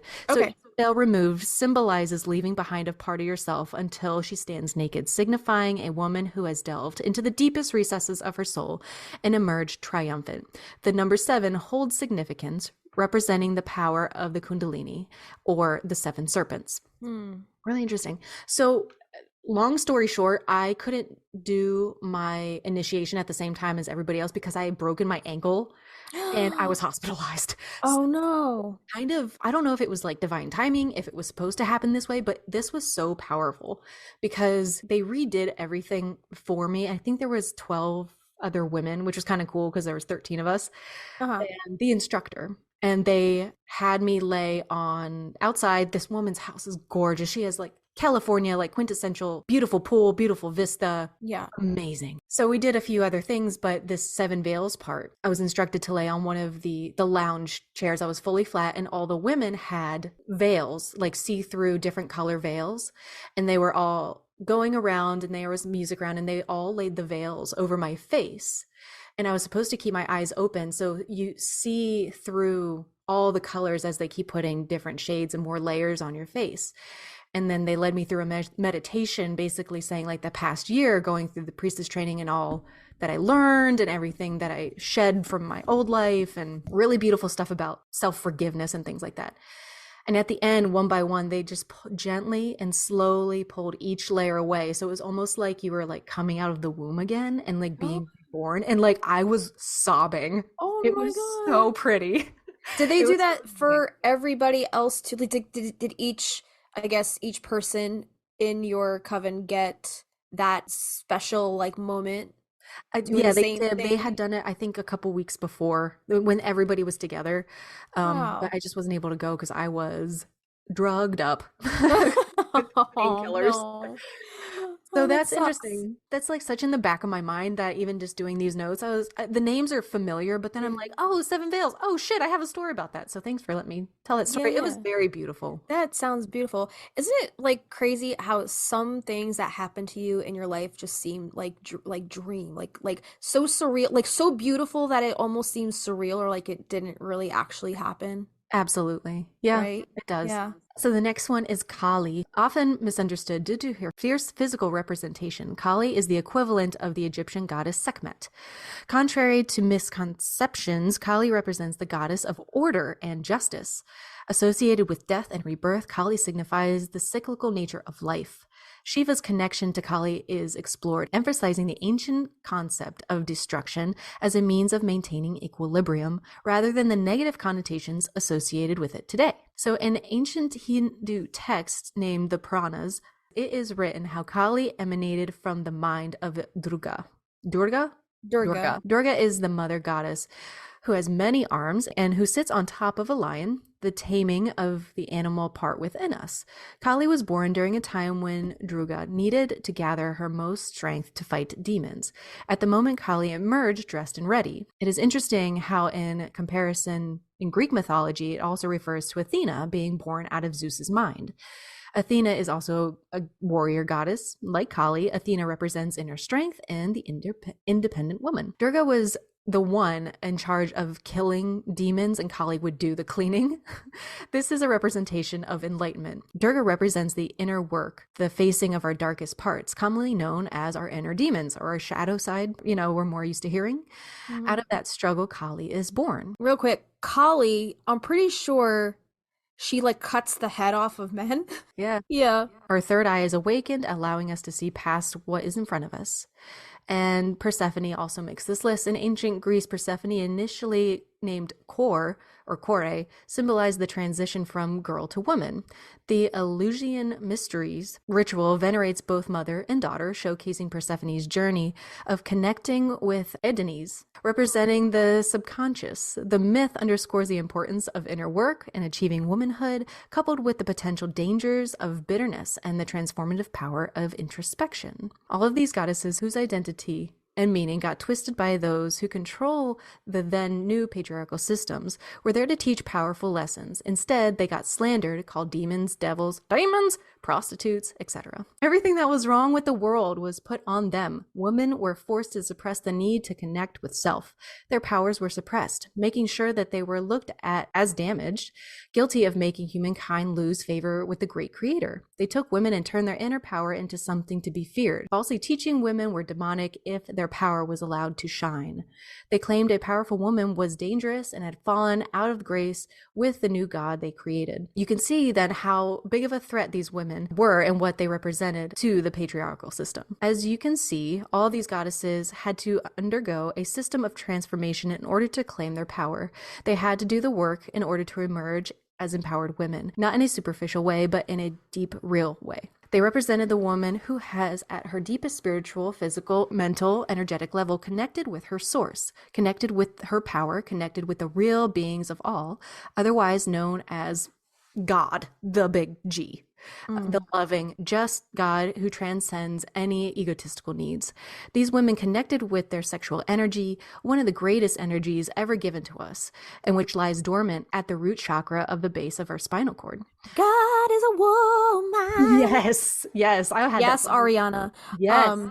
And that's another thing, like just using the term God in and of itself holds this kind of like patriarchal It does. weight to it. Like everybody's like, oh, God is a man. God is this man on a white fluffy cloud. And I'm like, what if God was a woman? Do you remember watching Dogma? No, we talked about this in like Yeah. season 1. Alanis Morissette, Alanis right? Morissette. Yeah. And she just opens her mouth and it's like, ah! So Ariana's right. God is a woman. God is Alanis Morissette. I hope so. I hope so too. Once a woman truly connects and knows how and when to use her sexuality, it opens her subconscious as she dives, and she emerges connected, naked, mentally and spiritually, without hiding any part of her. She learns that transcending and maturing doesn't mean that forgetting of old stages. She incorporates all the lessons and magic of each stage, and she understands she is girl and woman. She is sensual. I'm not girl. Yeah, woman. All right, are we gonna do a slut WMSR episode? Yes, we could put WAP on there. Female empowered music for you. There you go. She is sensual and maternal. She is daughter, mother, grandmother. She is every stage. It is no wonder then why the old, intimate, mystical schools had everything to do with the goddesses. They taught about the work needed to connect with our darkness, because until we were willing to see our own darkness, we cannot emerge. Obviously, these mysteries/lessons were hard due to the amount of work required from oneself. That is, like shadow work. Nobody ever fucking wants to do it. It's hard. Right. Yeah, that is the Lilith, right? Truly the swamp version woman of yourself, right? It's like the darkest parts of, I like guess. that. Yeah. I like that. The swamp part of you. Okay. The swamp part of you. Let the swamp part of you shine today. Yeah. That reminds me of Misty Day from Oh American yeah, Horror from Story. American Horror Story. She's a good character. I love her. I love her too. Yeah. And she loves Stevie, so Yep. I Full love her circle. even more. Yeah. This says, I need to make it clear, although the ancient schools used the goddess as one to follow, her lessons were not only for women. Men and women were initiated in the process of self-discovery because male and female energy can be found within each of us, regardless of our current physical gender. They understood that in the energetic level, not physiologically, we are all androgynous. The female energy is the one which integrates what is mental and spiritual strength. The female energy integrates the internal work needed to transmute. It represents a state of self-reflection, introspection, sexuality, and healing. All of these are represented and integrated within the female energy. Within the male energy lies the physical strength, impulse, instinct, struggle, and the strength to fight during struggles, the ability to plan and calculate. The male energy then integrates the exterior. Female energy is the interior, the yoni. Male energy is the exterior, or the phallus. Hold on, wait. Did you get the Instagram video? I think I sent it to you, of the woman taking a yoni sunbath, and she's just sitting in a field. She's sitting in a field just like with her legs spread open and the sun's just shining on her hoo-ha. That must feel really good. The comment section is lit on that I gotta video. go look at it. Go fucking read the comments. It was so fucking funny. But I'm like, who really actually does that, Like who just really sits there with the sun shining on there? Sometimes On I'll every sit day. in like a lawn chair and like put my legs out and it feels nice through my pants. Just Okay. like give your yoni a sun bath. Just supercharge that shit. Yeah, with the light of the sun. So Oh my funny. God. This says, after reading this, I hope you can understand I'm not saying women are better than men. Both are important. I agree. I am all about the sacred masculine, 100%. They say, We do have both parts, yeah, masculine and feminine energy. It's the yin and the yang. Like you have to have that balance. totally. They say, I'm here talking about concepts, archetypes, which lie within both our physical genders. I'm simply trying to set the record straight on how the old patriarchal system of the new religions are not the beginning of everything and how those systems came to be. If we go back to 580 before Christ and take the Canaanite woman as an example of how society was then formed, we find a society of empowered women and empowered men. Women are able to hold positions, choose who they will give themselves and when. Even when the new concept of marriage had started to be set, they would not be a part of any arranged situations where they would be subjected to men. They were treated as equals with equal rights. It was much later, when the teachings of the goddess were silenced and misunderstood, that new generations were taught to see women as creatures to be controlled, used, subjected. Of course, women don't help their own cause when they allow themselves to be treated as basic meat versus owning their sexuality and sensuality. Generation upon generation were taught to blame women for having to leave the so-called, quote, garden. Female sensuality and sexuality were taught to be expressed as cheap and pornographic, losing their power and magic. They left no other option than for women to take another extreme. The covering of head to toe, and taught women to equate, quote, acting prude with being a good person. Otherwise, they would be called demons. Demons. Demons! How was the patriarchal system born? A certain group of people were taken away, separated from all the ancient teachings, and were made to wander from land to land while the new concepts were being born. Modernly, we would call this being brainwashed. Yeah. A new idea of what it was to be a true woman was born, one represented by submission, quietness, powerless, one who needed men to define her, to guide, becoming not much more than quiet participants of procreation. The new religions and churches gave us an image of a submissive woman totally disconnected from her inner goddess and her sexuality. Division was caused. Virginity took a whole new superficial meaning. Being good was based on how quiet a woman was. I'm still trying to unlearn that. So many of us are trying to unlearn that. Same. Yeah. Yeah. How much she covered herself, how much she could take in obedience. Even if she hated her life, she was to accept it as to not bring shame upon herself or her family. And that's kind of like the premise of Lady Chatterley's Lover, is that this woman is married to this high-powered man who has this huge estate, and like, he needs an heir to pass all this down to. And like, when she falls in love with this man who's just like a groundskeeper, I love it that was very, story. very taboo, and like the town was talking. You The always town was marry talking. up. You don't marry Yeah, down. exactly. The town was talking about it, and there was one character, I forget what her name was, Mrs. Burton, or I don't know, it started with a B, but she was the only one that was championing for Lady Oh. Chatterley. And she's in the washroom one, like they're like washing the clothes one day, and she's like in this room full of like the other, I guess, maids of the grounds, and they're all talking shit. They're like the phone tree ladies. Oh, They're shit. just talking shit about Lady Chatterley. And Mrs. B, she's like, Mrs. B, this is a love story. You guys have to realize that Lady Chatterley, she gave up her status, she gave up her wealth for true love. And all the ladies in the washroom are like, oh, their tune changed real fast when they heard it was a love story. A poor penniless sitar player. Yeah, so I don't know, that just that whole section just kind of made me Absolutely. think Yeah, that. this next sentence is exactly what you're saying. Reputation became the new power. If a woman expressed her thoughts openly, if she embraced herself, her light and her darkness, if she embraced her sexuality, if she developed her virginity as it was meant from the beginning, she was considered a whore, a temptress, and a demon. Demon? I'm saying it like Jesus. Demon. That is why one cannot find a female angel, apparently, in the Bible, because they're all androgynous from what I know. Angels, right? The angels are androgynous. Yeah. We have allowed ourselves to be taught such misguided history and have accepted willingly without ever questioning how it is possible that a loving God would create only male beings of light. It makes it worse. We have readily accepted the concept of female beings of darkness. We have been given our own whip and have been expected to psychologically and spiritually lash ourselves. We have done our own castration by allowing others to kill the inner goddess in us.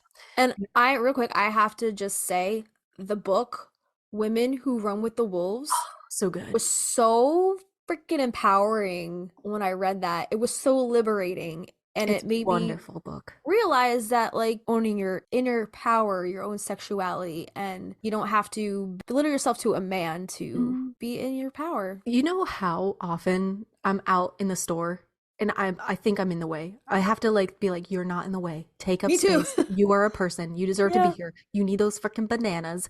Just Yeah. stand here and until you can decide they can wait.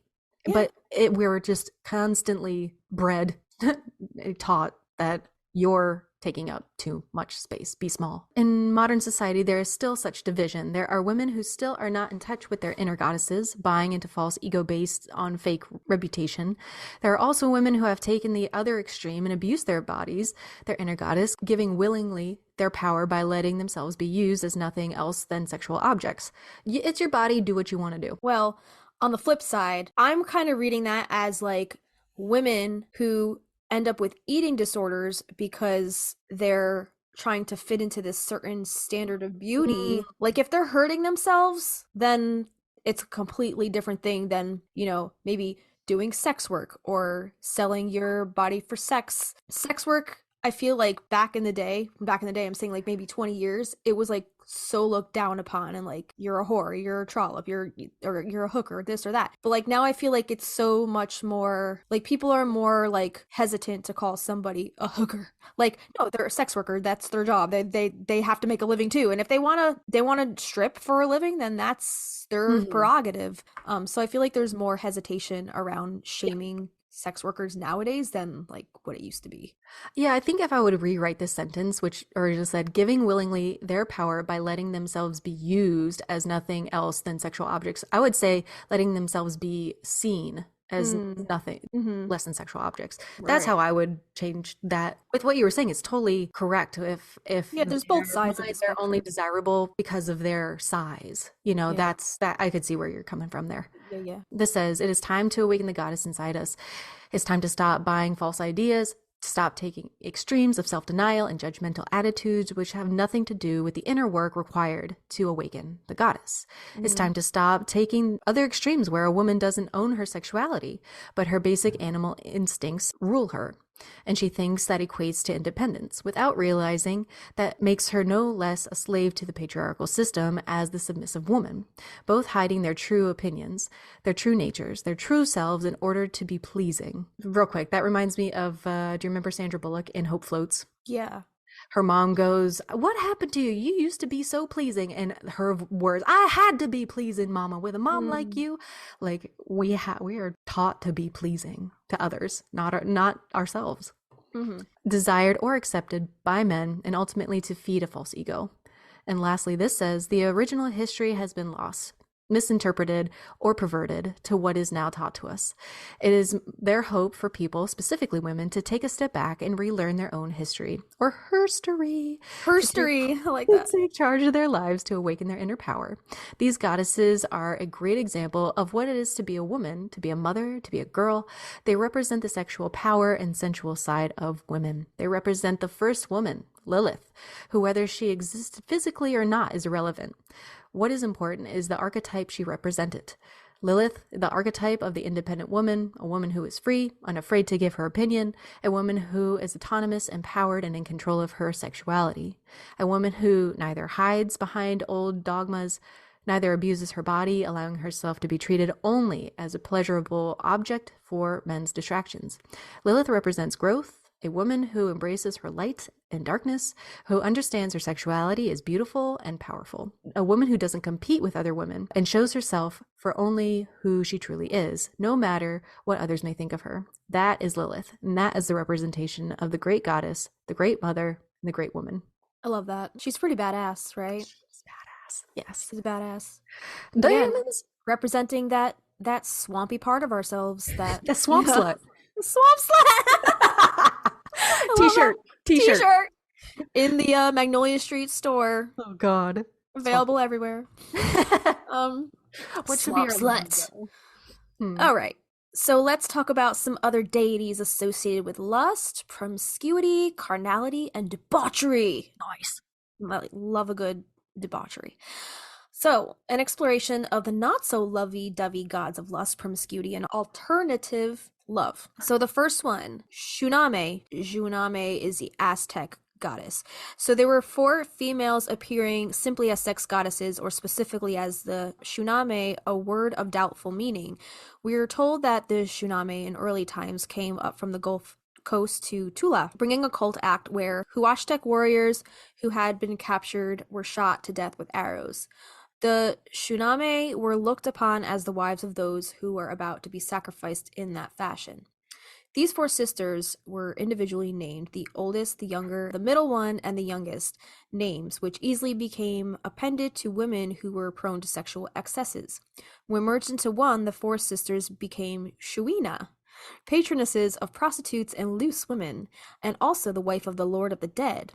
Adulterous women and prostitutes who wished to cleanse themselves of the stain attached to their improprieties could go at midnight to a crossroads, the haunt of the Shuname, disrobe and depart naked, thus leaving their sins behind them. Nevertheless, these 4 stands for more than mere sexual desire, for their mythology states that they were present as a sisterhood in the darkness which preceded the first rising of the 5th sun, and that they, along with the Mimishoa, represent the stars. I love a good crossroads. Me too. The second one is Pan, which is Greek, and this studly Greek fertility god is well known for his sexual prowess and is typically portrayed with an impressively erect phallus. Pan learned about self-gratification via masturbation from Hermes and passed the lessons along to shepherds. His Roman counterpart is Faunus. Pan is distinctly a sexual god, often described in legends regarding his lusty adventures. And wasn't he in Midnight Summer's Dream, the Shakespeare play? I don't remember ever reading that. I thought you were going to say, remember when we talked about him in the Lilacs episode? Syringa! That's In case right. it's Syringa. Yeah, Syringa. I'm not as cultured as you. I haven't read Shakespeare. I don't remember like reading it. I'm sure we read it in high school and I just like didn't pay attention, but I remember seeing the movie. There is a scene, I'm pretty sure like a very sexy scene Okay. involving Pan. But I love it because it's like involves fairies and like it reminds me of Yeah. Beltane and it's Yeah. really cool. Did you ever see the movie? No. Check out the movie. Okay. So the next one is Angus, Aenghus, Angus Og, which is Celtic, and this young god was most likely a god of love, youthful beauty, and poetic inspiration. At one time, Angus went to a magical lake and found 150 girls chained together. One of them was the girl he loved, Ker Ibormith. All the other girls were magically turned into swans every second Samhain, and Angus was told he could marry Ker if he was able to identify her as a swan. That makes me think of Spirited Away when she has to identify her parents because they're turned into pigs. I then saw they're that like once ages ago. I gotta rewatch that movie. Is that what happens? I don't Keep going. remember. So Angus succeeded and turned himself into a swan so he could join her, and they flew away together singing exquisite music that lulled its listeners to sleep. That's like the opposite of Orpheus, who just goes to hell to save his wife and just stays. Right? Oh, yeah, I told you we watch What Dreams May Come. Couple. Yeah. Yeah. Okay. Yeah. Depressing movie, by the way. So sad. The movie's so sad.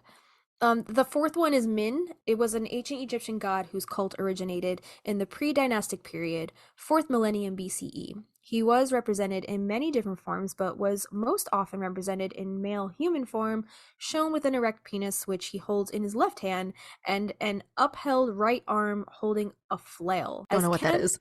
Yeah, me either. Is it like a sword or something? No. As Kem or Min, he was the god of reproduction. As Num, Khnum, he was the creator of all things, the maker of gods and men. Number 5 is Yu Lao, which is Chinese. Yu Lao, otherwise known as the man under the moon, is a popular figure in Chinese mythology as he is the matchmaker and overseer of heterosexual marriage. Widely connected with the red thread of destiny, the threads of fate, Yu Lao is often seen as a benevolent an aura of malevolence deity, binding two people's hearts together in love and marriage. Undeterred. Undeterred. The best known story involving Yu Lao is that of Wei Gu and his quest to find a wife. After years of unsuccessful attempts, Wei Gu came upon Yu Lao reading from the Book of Marriages. Insisting he knows who his future wife was, Wei Gu was shown a vision of an old woman with a young child living in poverty. Distraught that the old woman was to be his wife, Wei Gu ordered his servant to kill the young child, though she escaped serious injury. After years passed, he finally found a suitable wife and noticed she had a scar. When Wei Gu asked about it, he was astonished to find that she had been the young child that he tried to have killed. Dang. Although he probably never told her, some secrets are best kept hidden. Oh my god, plot twist. Damn, talk about a plot twist, right? Number 8 is Hathor, which is Egyptian. One of the most popular and long-lasting of the Egyptian goddesses. Hathor was mentioned as early as the Second Dynasty, around 2890 to 2686 BC, and perhaps even before that. Since she survived for so long, Hathor took on a number of roles, including spells as the goddess of love, beauty, mining, and music. However, it was her time as the Eye of Ra which led her to the most interesting stories.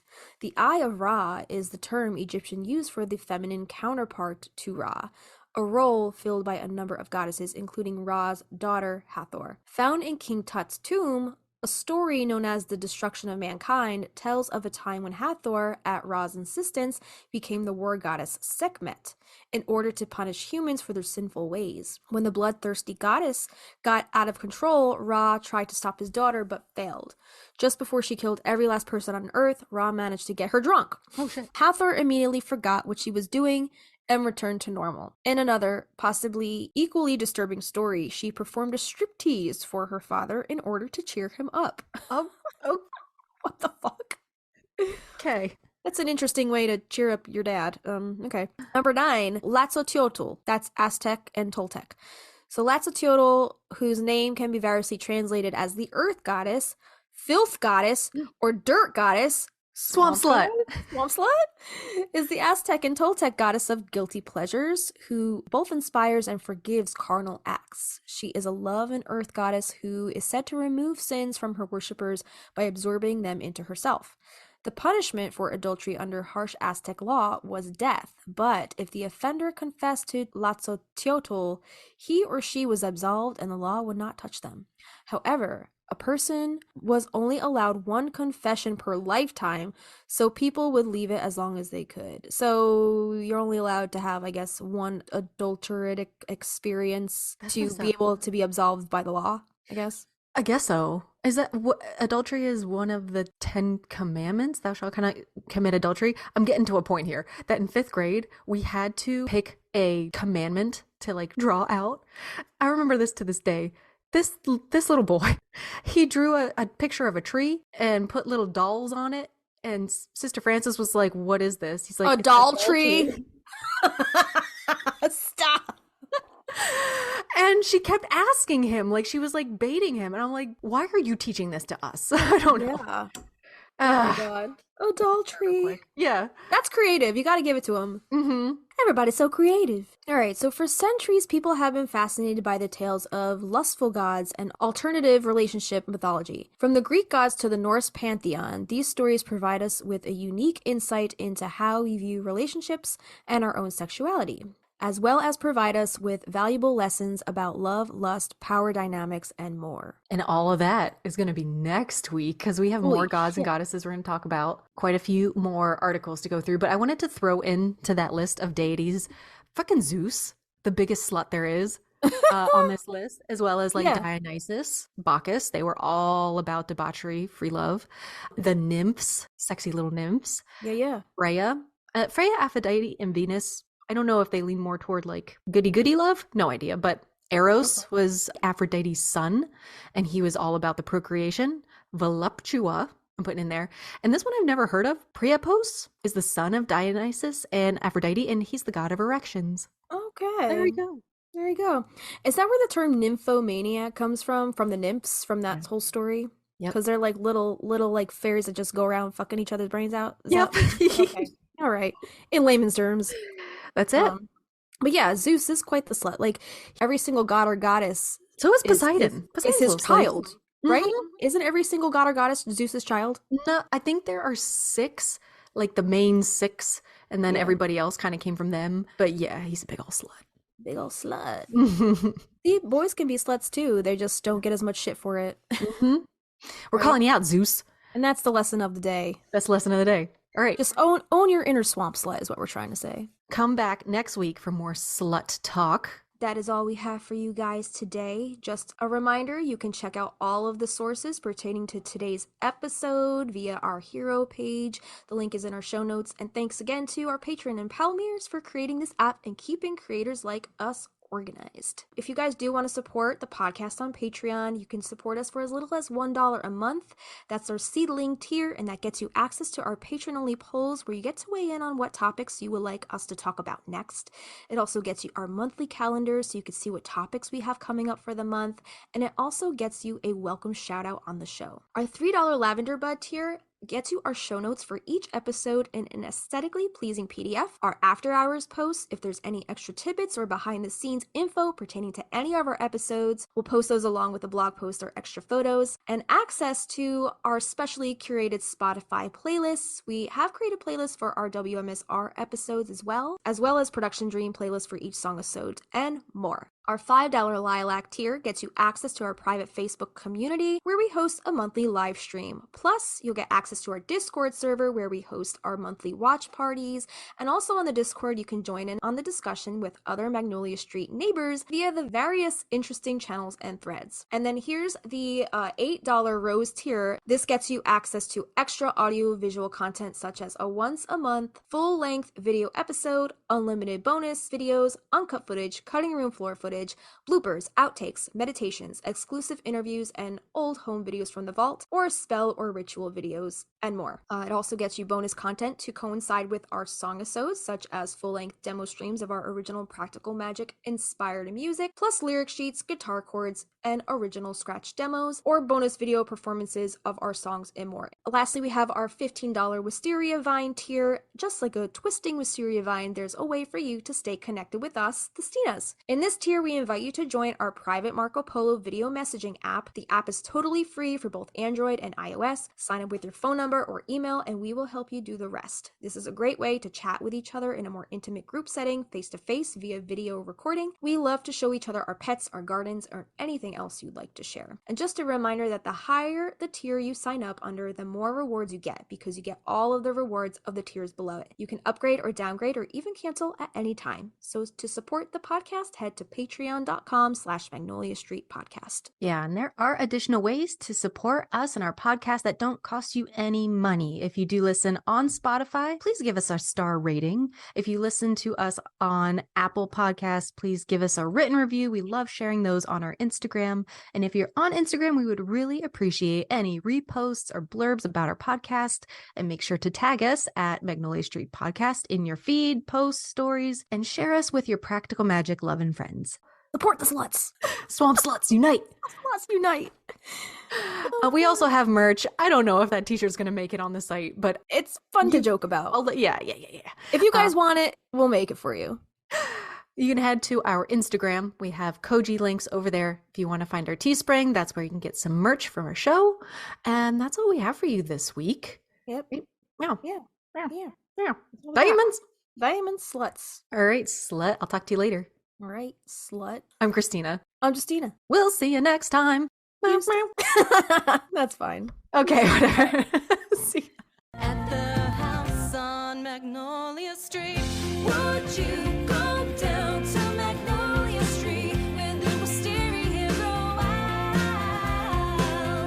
At the house of magic and mystery, so would you go down to Magnolia Street? My mom texted me last night. Texted me at like midnight while I'm watching Lady Chatterley's Lover. Okay. She's like, "Oh my god, I'm about to cry. I'm getting freaked out." And I'm like, "What the fuck happened?"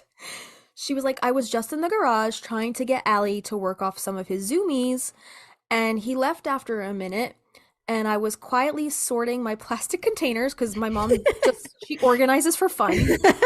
She's a fucking Capricorn. I mean, not, Taurus. Yeah, it's cute. Yeah. She's an earth sign, so she's always organizing. So she goes, he left after a minute. I was quietly sorting my plastic containers and I softly heard a young woman humming. And I'm like, what the fuck? Ew. She said, I stopped what I was doing and I listened closely, looking towards the metal cabinet, thinking, do I have a radio on or a TV? And she's like, I didn't have anything on. Okay. So she says, I went back to being a little nervous, but sorted like 2 lids with containers when I softly heard it with my left ear. Ew. Yeah, she says, I got out and shut the door and I was shaking. And now I'm texting you. I turned on the porch light and looked out the front and nobody's out there. And I was like, what the fuck? What was the humming? And she said, I'm catching my breath now. The feeling is starting to leave my left ear now, but I could feel it. Like she could feel Ooh. the humming, I guess the vibrations of the hum in her ear. Oh. And I was like, what song was she humming? And she was like, it was like an old tune, but like a pretty faint voice, but not mine. And I was like, well, could you feel the breath? And she said, not the breath, but the sound, but really faint. But she sounded happy and content. And I was like, That's so weird. yeah. So she was like, should I go back or should I let it be? And then I was like, you should record it into your phone recorder, like what the song sounded like so you don't forget it. Mm-hmm. Because like if I heard a humming in my ear, I'd be like, hello. I would emulate what the hum sound like just to get it like on my phone just to remember what the song was. She was like, I can't replay it, I'm not sure, but I still do feel like somebody whispered into my ear. Oh, weird. Yeah.